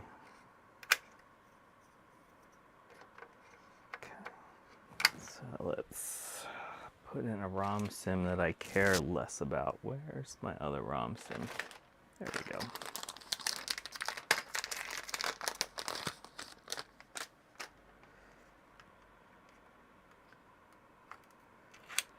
Okay, this, well, let's see. Here we go. 3, 2, 1. Oof. Got no chime. This is crusty. Let's deoxit this power switch.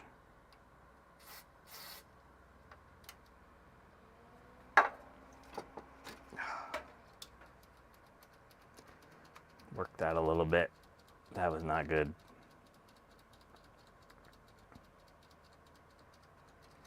All right, let's plug a monitor in.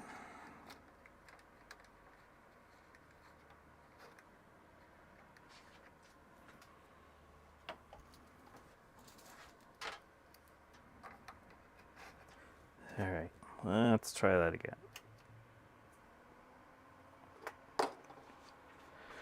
Main screen turn on, and we got gray screen. Okay. That CPU is getting exquisitely hot. This was the CPU that was very rusty. Yeah, that feels like a bad CPU.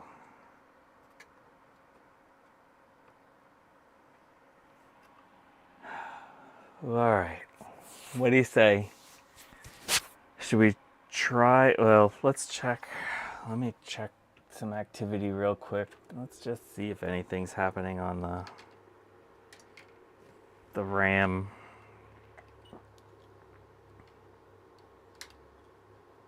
Hi, Seika.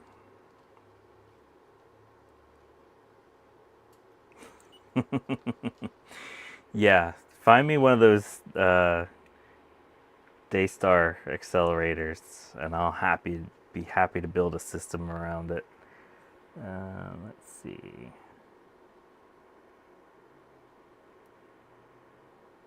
All right, so I do know that there should be activity over here. Yeah, there's absolutely no RAM activity whatsoever. Oh, you know what else though? Look what I forgot. All right, shut you off. The 50 megahertz oscillator, that one fell off in the ultrasonic bath. We need to put a new oscillator on this guy. There you go. Thanks, Jack. Let's see, I'm pretty sure I have another one of those. Oofa. That one's 40.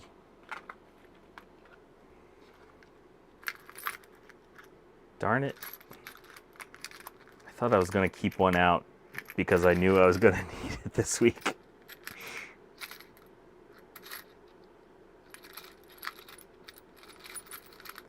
There we go.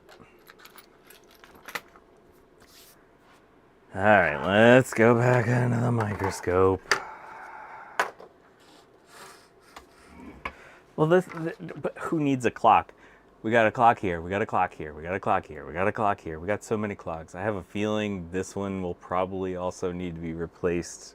It's pretty crusty, but we'll check that later. Let's get this 50 back on there.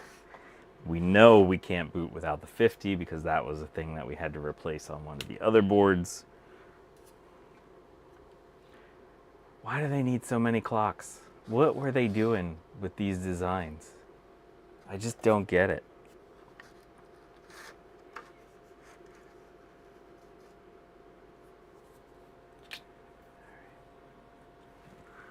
Bloop a little flux in here. Loop a little flux in here. You can see that this board there's permanent stainage here from the rust.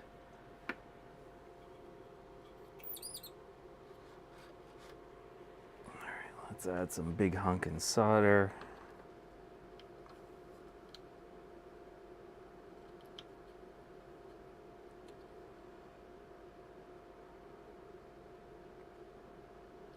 Oof. Yeah, that's not going well. That one's okay.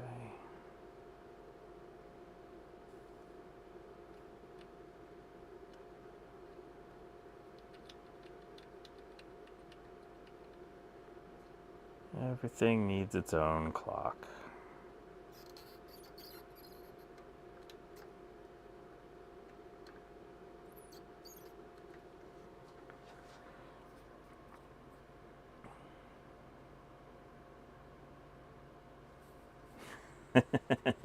Just take a 5-volt line and poke it onto the pin repeatedly, very quickly. Yeah, there you go. That's a good idea.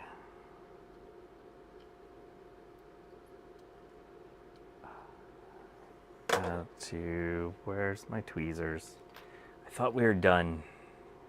I thought we were done with tweezers, but no. Okay, that pin's out.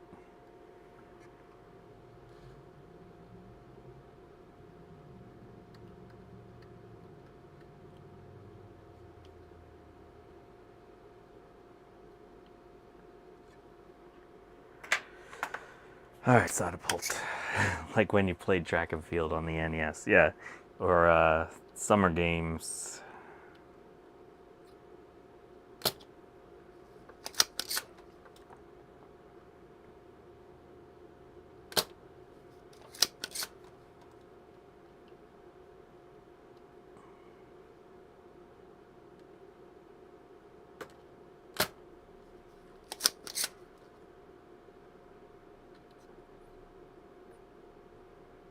That guy's got a thing in there. This one is so freaking crusty. I'm gonna have to use a blade, I think, to break some of that crust out. Where did my knife go? Did I drop my knife on the floor?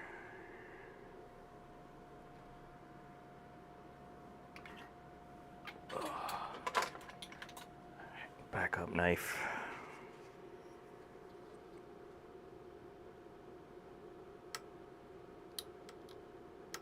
This one is also probably the ground, so we're dealing with a ground plane that's being angry. Alright, Bakkus, thanks for stopping by.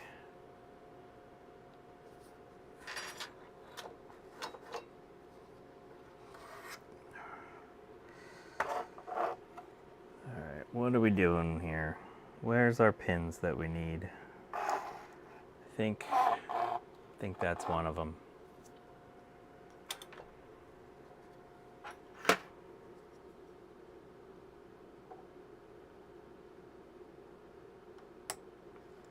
Just peel that off.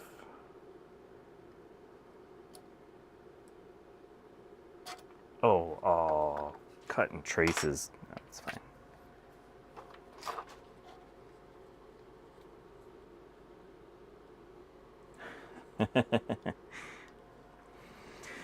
I'm gonna try. If I can get these boards to work, I'm gonna do everything I can. There's only... I'm just a human, though. Oh, there we go. That one's loose. You...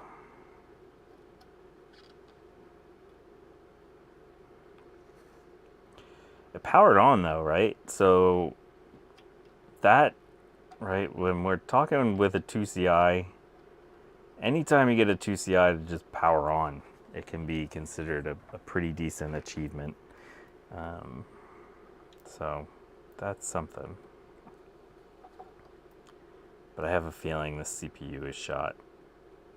Even like it shouldn't get hot like that immediately, especially if it isn't doing anything. Okay, that little guy's out. Oh, well, we got a little heat in it. Let's remove the solder. Oh, you jerk. Get out of there.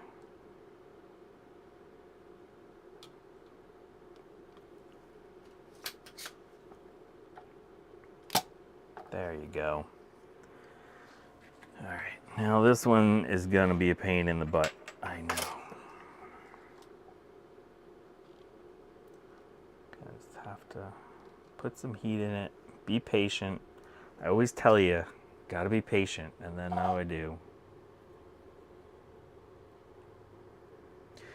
Oh, my name is Gutbomb. I have 2CIs that just work. Oh. I'm getting a little loopy here, folks. It's been too long. I'm not used to these long streams. Oh, yeah, good job.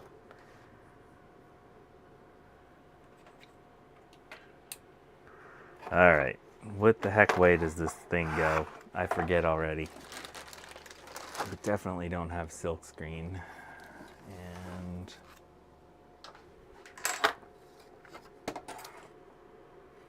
this little corner goes forward up here.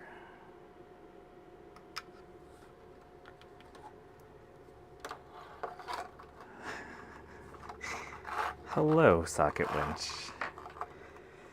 Oh, there's never a good time to join one of my streams.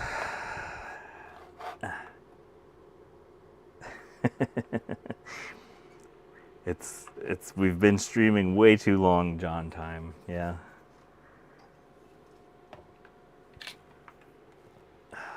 Let's use big honkin' solder. We can do it.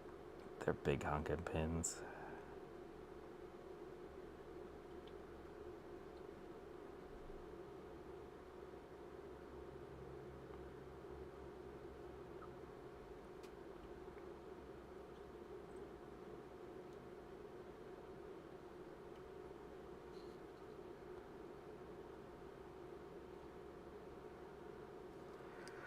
All right, it's on there. I think it's crooked, but you missed John say bad word. Hey, Rodville, hello. All right. Oh my God, look at that. Oh, that is poor work. Oh God, unsub.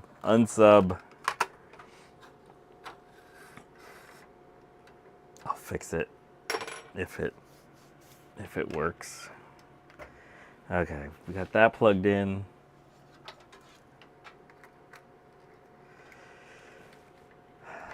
Here we go. Oh, wait, no. We gotta plug this in, just in case. 3, 2, 1.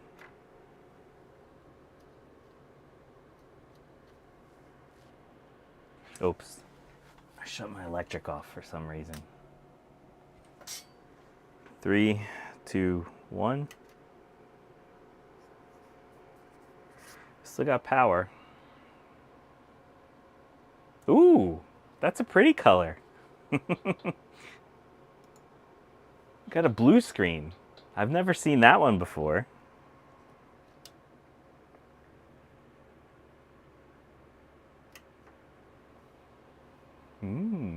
Teal. Let's just leave it like this.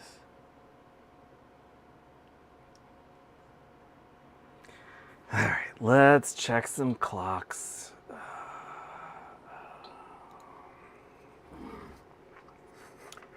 Checking clocks.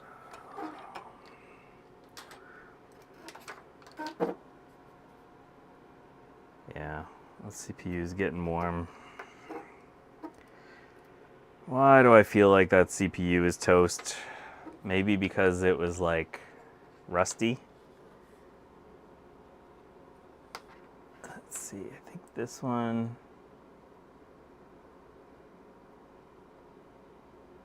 That's 50 megahertz, that one's good.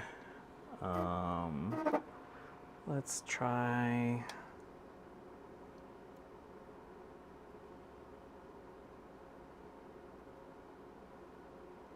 Okay, this clock is toast,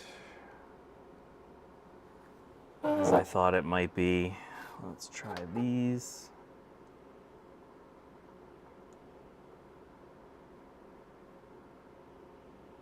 That one's good. That one's good. That one's good.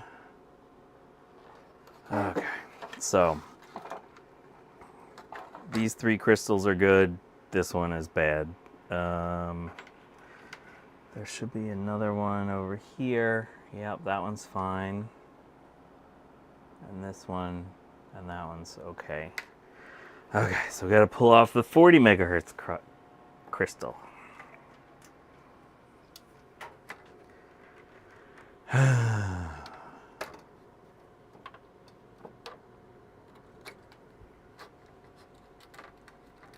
Yeah, the crusty one is bad.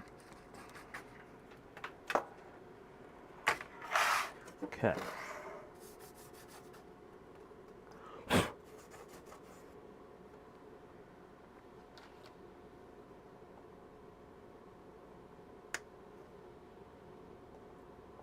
gonna snip those off real quick. And let's go back under the microscope.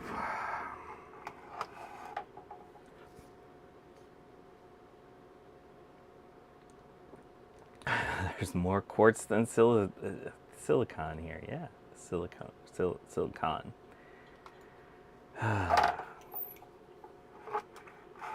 Where are you? They're over here.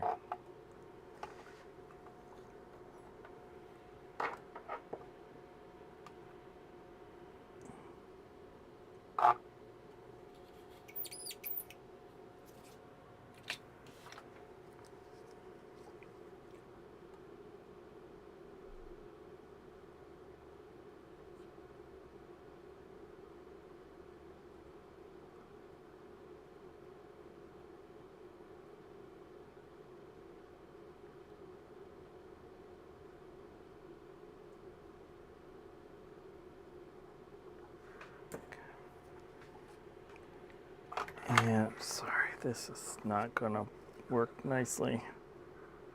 Oh, yep, that totally was disconnected on one of the pins. One of the pins was gone. Alright, DIY. Thanks for stopping by, my friend.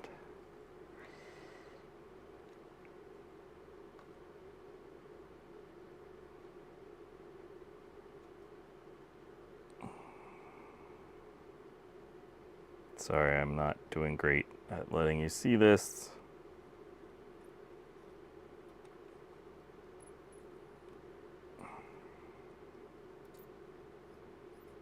There it goes. There you go.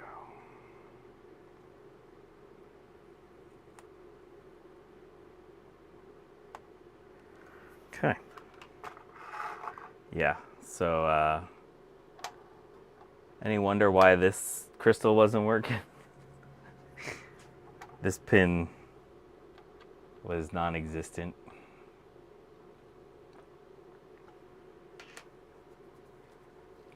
Solder pulled. Just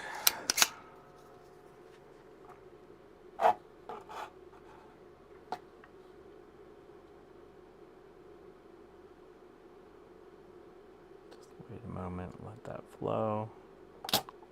Beautiful.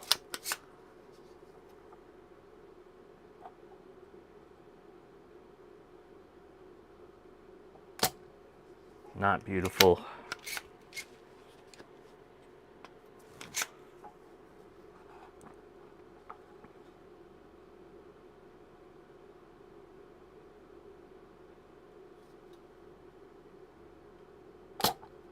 Oh, you jerk.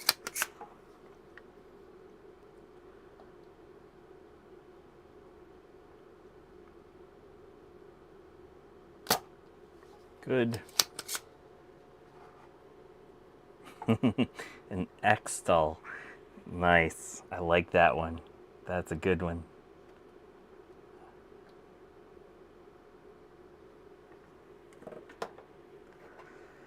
Might need to poke this through the other way. We're gonna have to turn this board over anyway and see if there's any carnage that needs to be worked on. There we go. All right, that guy's getting worked through there. All right, let's flip the board. Oh gosh, oh, we're dropping stuff. Oh, Molly.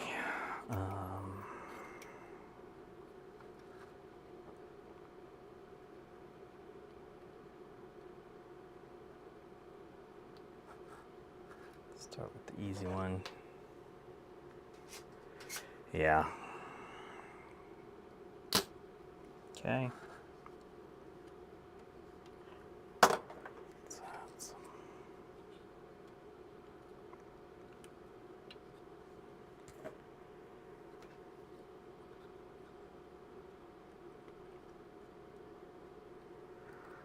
Leg's gone.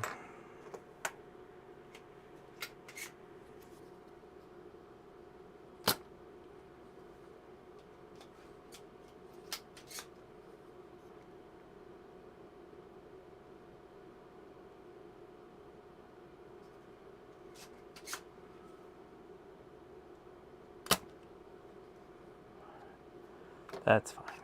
We got the other three out. It'll be okay. Oh, shoot. Oh, I have a 40 megahertz crystal right here. How convenient. All right, the corner again is towards the front. And kind of flip this over. Oh, right, we got to check this trace. So that goes from there. Let's just scrape a little bit off down here. Make sure that that actually connects. Yeah, that's still good. That one seems okay too.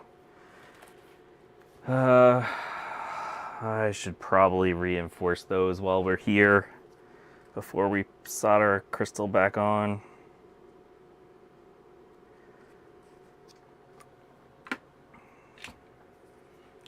Where is my braid?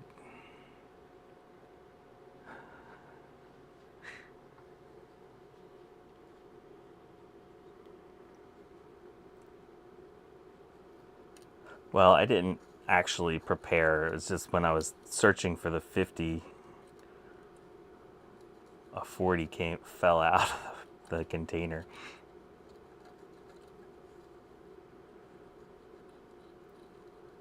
There's more luck than preparation. Although I heard someone say on TV, you make your own luck. Which sounds like something rich people would say.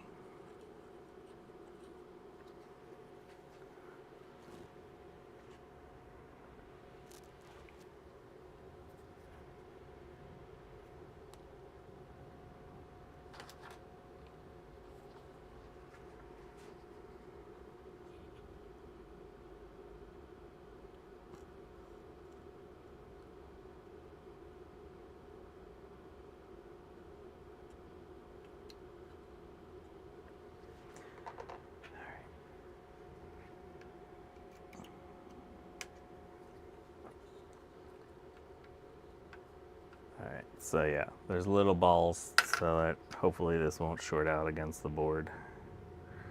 And this goes like that. One moment while I flip this over.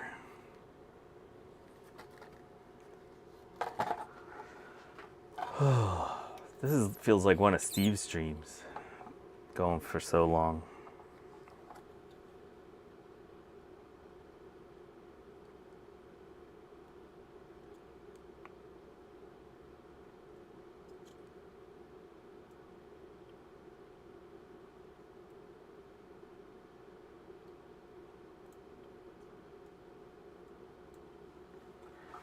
Six more.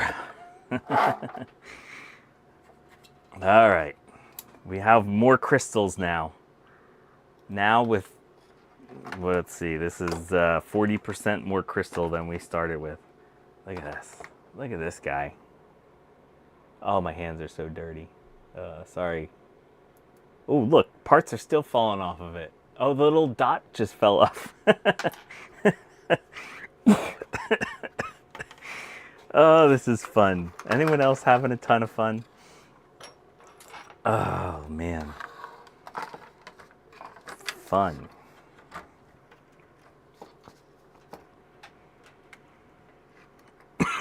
All right, what do we got here? Let's plug in a speaker.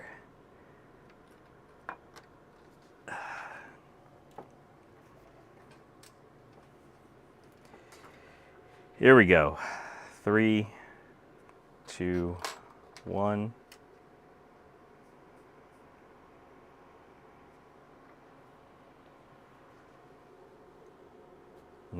Back to gray screen now.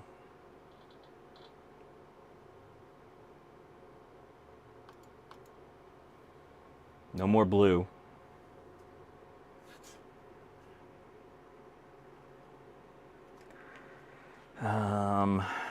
All right, let me check and see if there's any activity anywhere. So we're gonna go along the sim. I think the first one is a thing. Oh, Yeah, we have RAM activity now. It looks a little funky, but that's something. I know Gutbaum said we don't have to worry about the jumper, but let's try the jumper.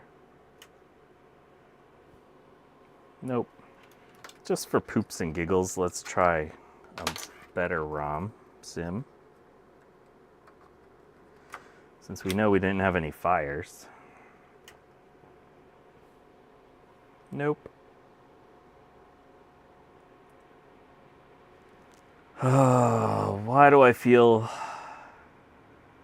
like bad CPU is bad?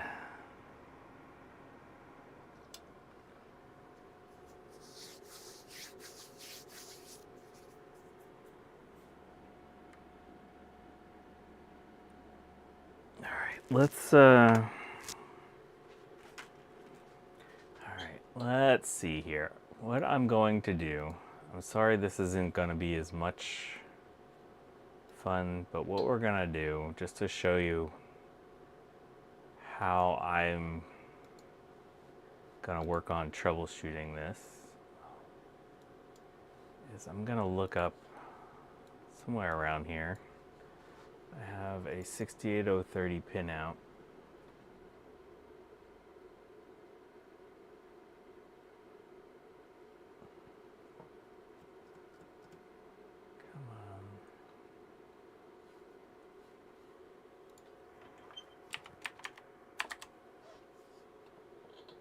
And Windows search is terrible. Hey, Eric's Edge is here. Hello, Eric.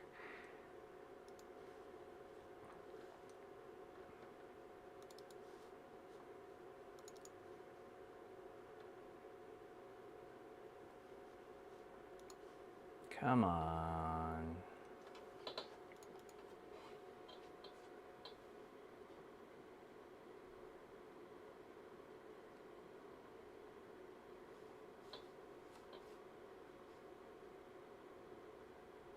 Oh, I have it open.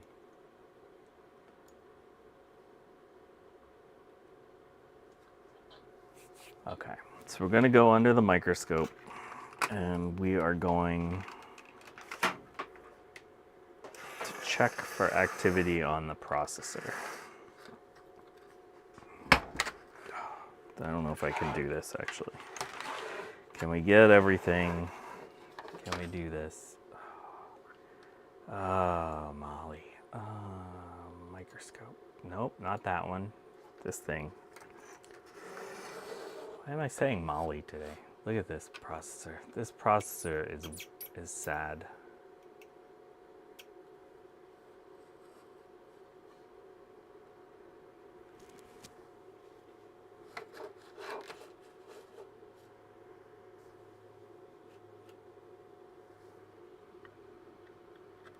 Oh, that's not gonna help.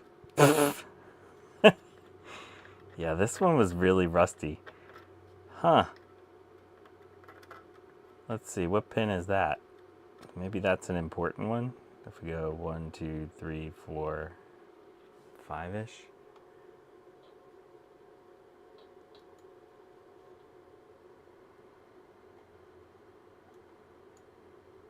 One, two, three, 4, 5. Yeah, it looks like could be the halt pin VCC. Oh, let's just rip a processor off. Let's see how many pins. Oh, look, that one's bad. Yeah, this processor is toast. Oh God, hello, Samuel Flint. Okay. The legs are just coming off. So yeah, we're gonna take this processor off. Oh, actually, real quick, I'm gonna take the nozzle off of my hot air station.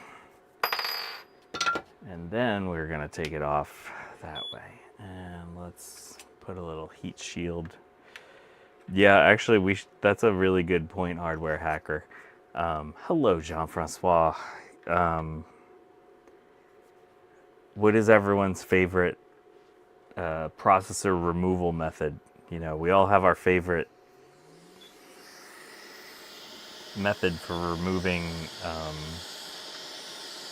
capacitors. Maybe people have their own preferred method. I don't think the twist and pull method is really good for processors. I have a feeling that that is not what we want to do.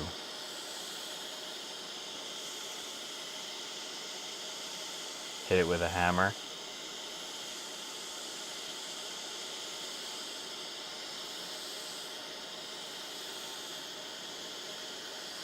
The Joe technique for processor removal.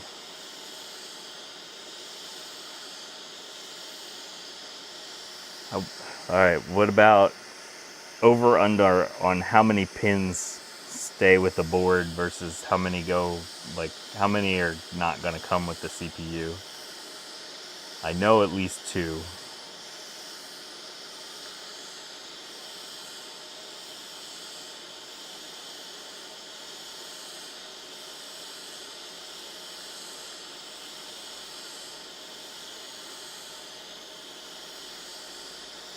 And if you're wondering, this is 350 degrees, 110, I think it's liters per hour airflow.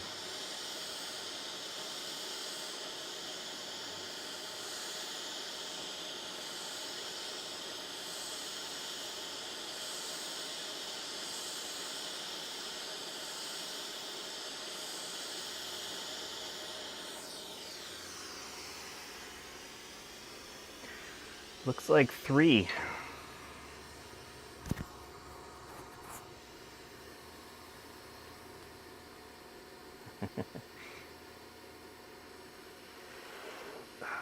Let's see. 1. Oh, no. 2, 3, 4. 4 pins.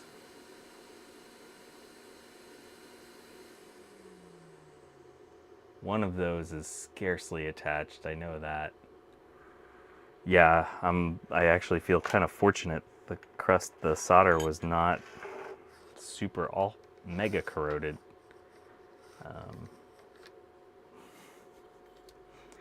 Where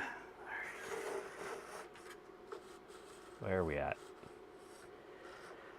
Alright, let's see if we can solder on a new processor. First we gotta clean up all this.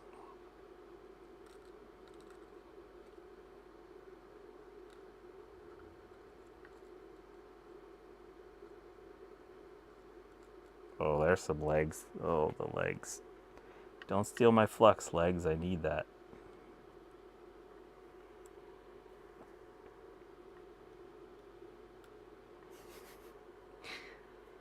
They can go live on the floor with the dog hair.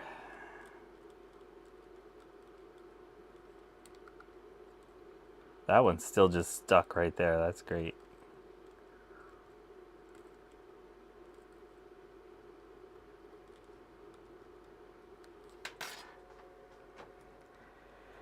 That's, yeah, there's no, no sockets for these guys. I could probably pull one of my soldering experiments and turn this into like a PGA style socket. That would be fun. That would make it a lot easier to swap processors in the future. Wire up a PGA socket on this guy.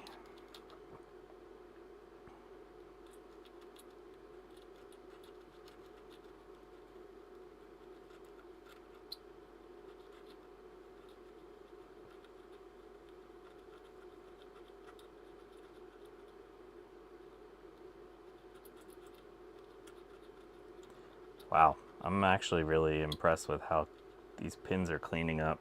I was expecting that to be a lot worse.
Wild. Sorry. Try to get that in a little more focus.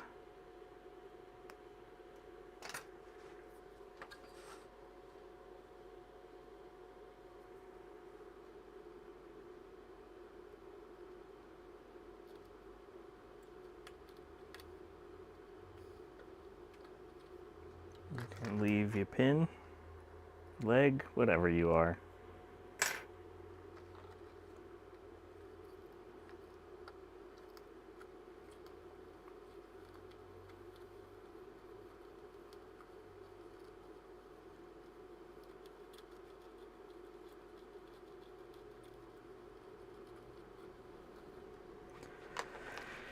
Okay. I only have one of these CPUs left. All right, Jack, thanks for stopping by, man.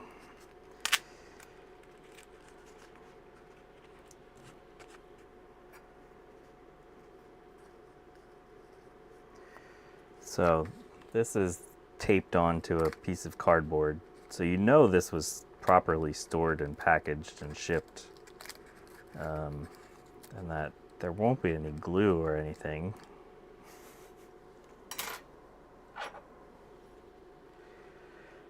No, Trina, there's just no, these aren't a type of processor that has sockets really. I mean, like I was saying, there's a whole different style of socket, the pin grid array. We could potentially wire up a PGA socket, but this style is very different. Uh-oh. I think we might have issues. Oh, no, I guess we're back. We're back.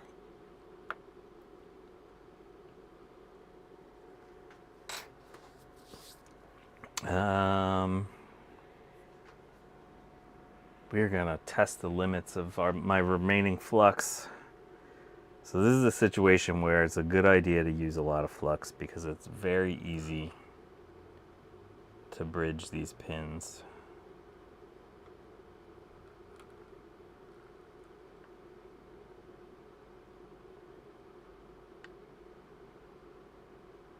And if you're good, you can drag solder these. I'm not that good.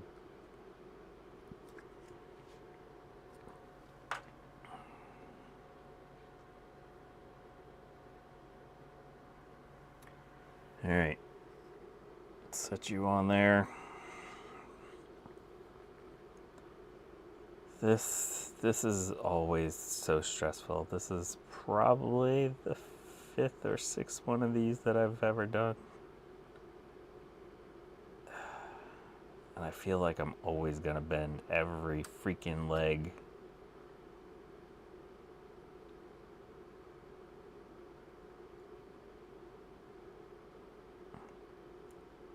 Just wanna take your time, get everything aligned. Don't poke it like I just did.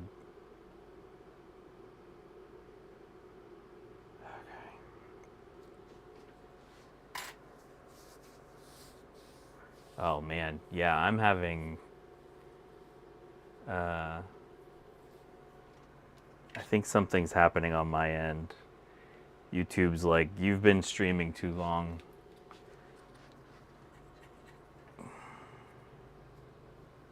I'm getting a yellow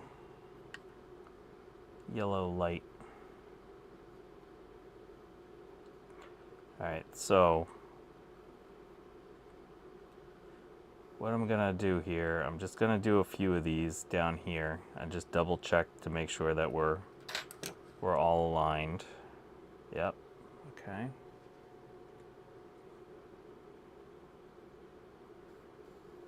Gonna go to a different,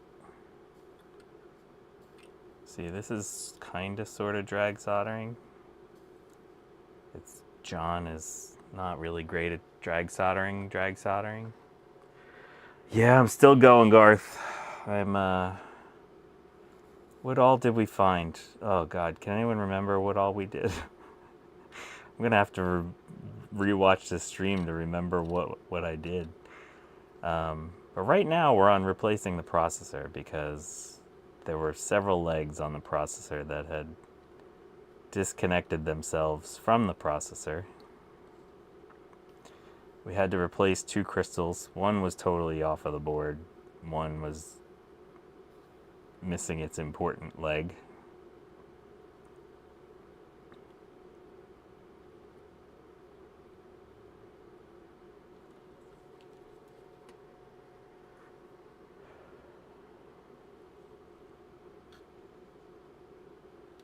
Yeah, we're not doing a Dave stream. Dave is a machine.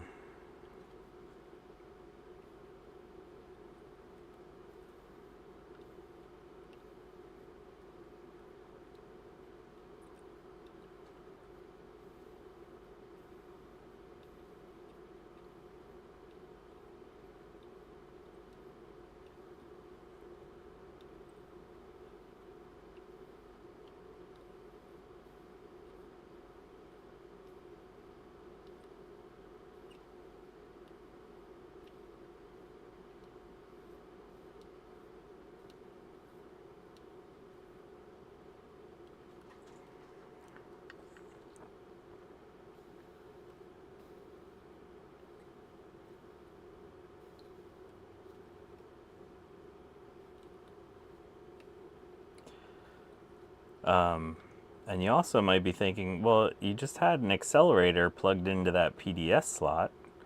Couldn't you just plug an accelerator in to replace the original processor? And unfortunately, no, because the accelerator doesn't actually get turned on until the boot process. So the accelerator can't be used as a primary CPU. But that would have been nice if that were a possibility.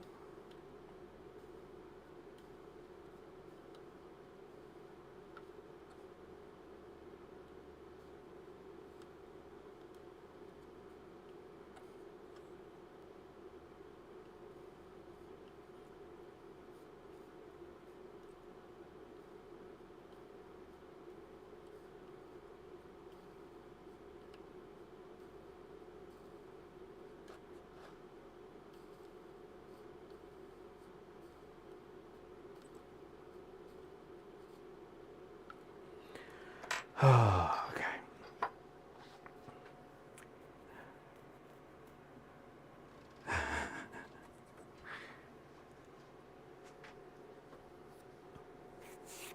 As long as most of those pins are soldered, you're probably good. Yeah, thanks, Garth.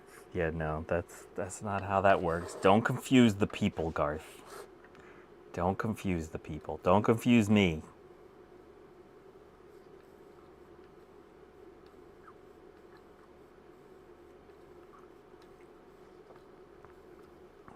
Oh god, I soldered the solder to a leg. Come on. Oh, I just bridged. Oh, I bridged a whole lot of things up there. Oh, come on.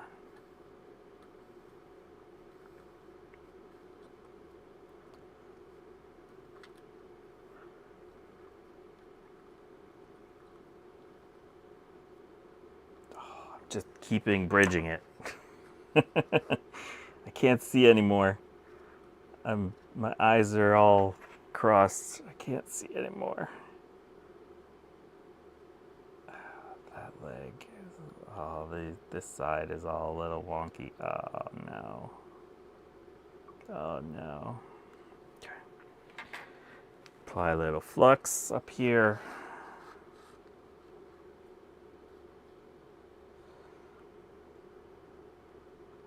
My internet issues resolve themselves. I'll flux that up.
Did you have a nap, Trina? Now you're awake.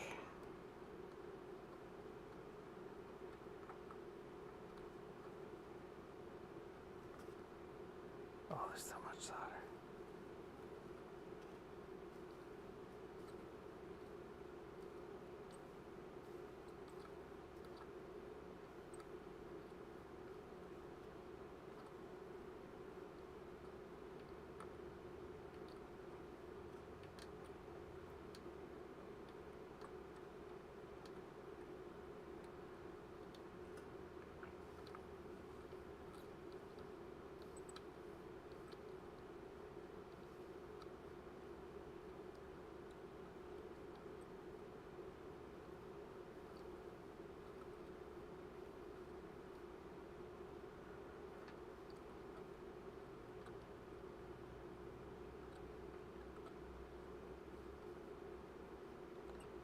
Come on, you legs. Come on, you legs. We're like almost there.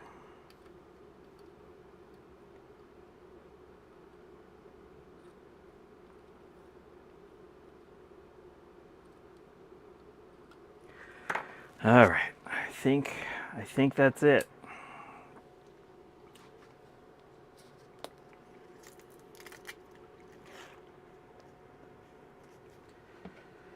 Now, when we first wipe this, I'm going to be kind of gentle. Hi, animal in the wall. Yeah, you want to watch the stream? Okay. Yeah, no, that's cool.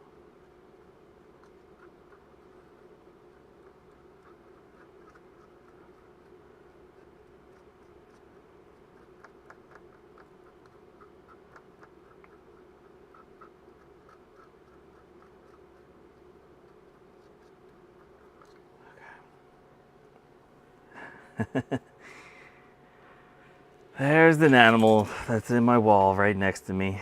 He's been doing stuff, or she, or whatever. Doing stuff in the wall right next to me. It's okay. It's what happens in the big bad barn.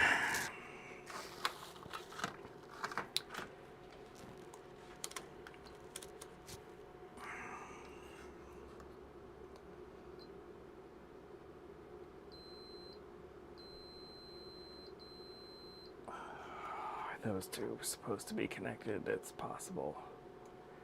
Oh, that is not a short. This is actually a really good point. So right here, this is a VCC and ground. So this is 5 volts and ground. That if you use beat mode, it makes it sound like they're shorted, but they're not. There's about 150 ohms of resistance. It's enough to trigger beat mode, but it's not actually shorted.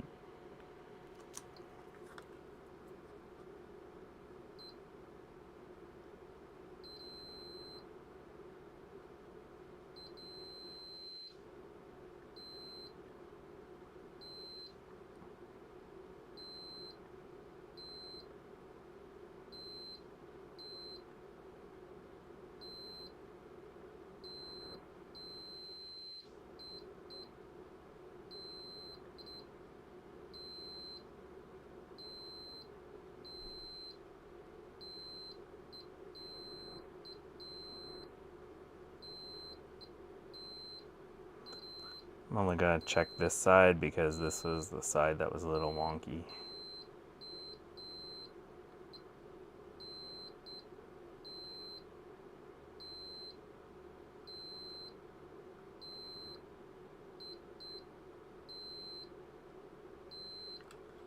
Then we're just gonna check to make sure all the legs. Oh, see, that one was not connected. I did a bad job.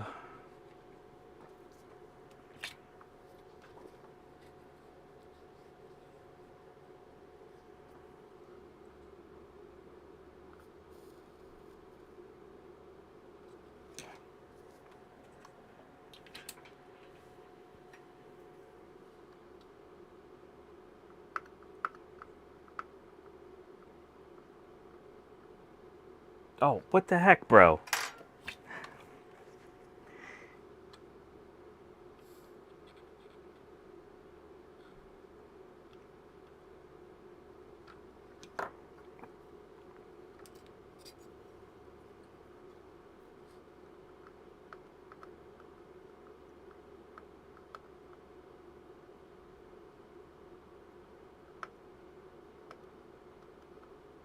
No, see, that one's not good.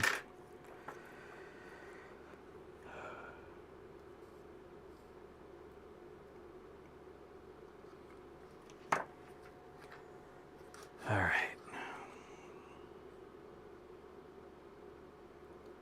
All right, people. What are we feeling? Our probabilities this time.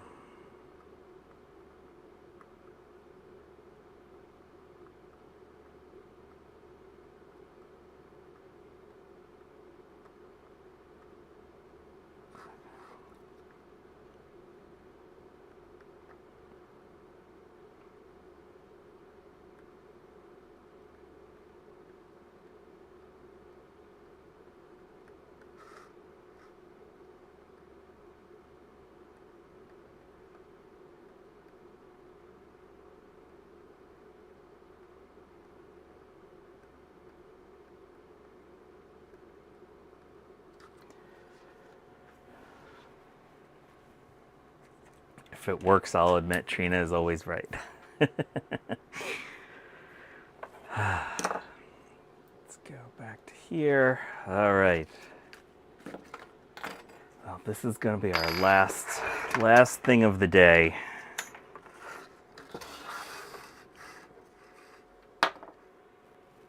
Got stuff. Got electric on. That was kind of stupid. I still had all that stuff plugged in. Okay. Hey, Josh. All right. 3, 2, 1.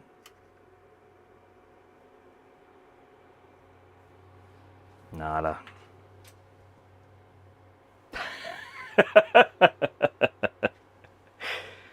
And we're back to a blue screen. This one isn't as teal as the other one. What color is this? That's a different blue than we had before. Ah, well. Oh well. Yeah, we're doing stuff here. We're doing stuff. Stuff is happening. Gonna look real quick for RAM activity. Yeah, there's some RAM activity that's happening. So the computer's doing something. It's not real happy, but it's doing some stuff. Okay, well, I think that's gonna have to be it for today. I'm sorry, folks. This one got the best of me. This one, it powers on and off. Does it power on with the keyboard? Let's see if the keyboard will power it on.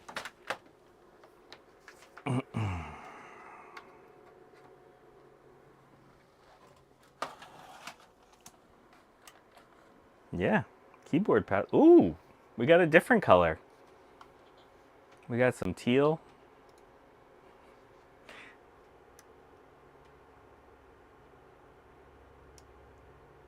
Reset's not doing anything. That's not doing anything. So we should have all of our clocks now. We should have a good CPU. It's not overheating like the other one was. And, well, we failed. It happens. I'm sorry. So, yeah, I don't know.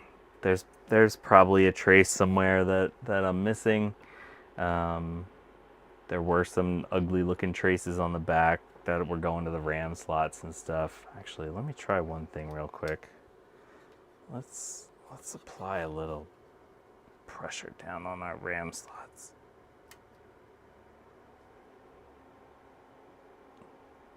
That's interesting.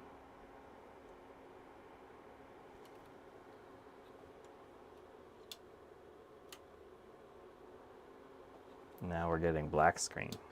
Interesting. What happens if we, yeah, there's not the little speaker pop, so we're gonna have to look for where the reset line goes across the whole board.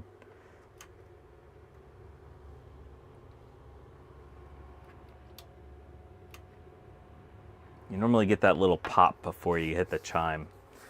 So anyway, who'da thunk that a board with a bunch of broken traces wouldn't power right up?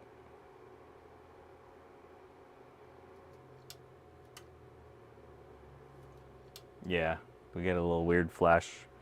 RAM has no impact. So anyway, yeah. I might try to do another Wednesday stream this week. We'll see. Otherwise, we will be back next Saturday working on something. Probably not a 2CI. We had 2 out of the 4 working, so I'm pretty happy with that. But, you know, we got a lot of other things to do around here. So have a lovely week, y'all. Yeah, keep your eyes out in case I decide to do a Wednesday stream. And I appreciate y'all. If you wouldn't mind hitting the like button, that would be swell. And make sure to check out Dave's Vintage Apple Tech tomorrow. And Trina posted a link to a short that she did. And as we always say here at the Big Bad Bench, if you're a Trumper, go F yourself. Bye, y'all.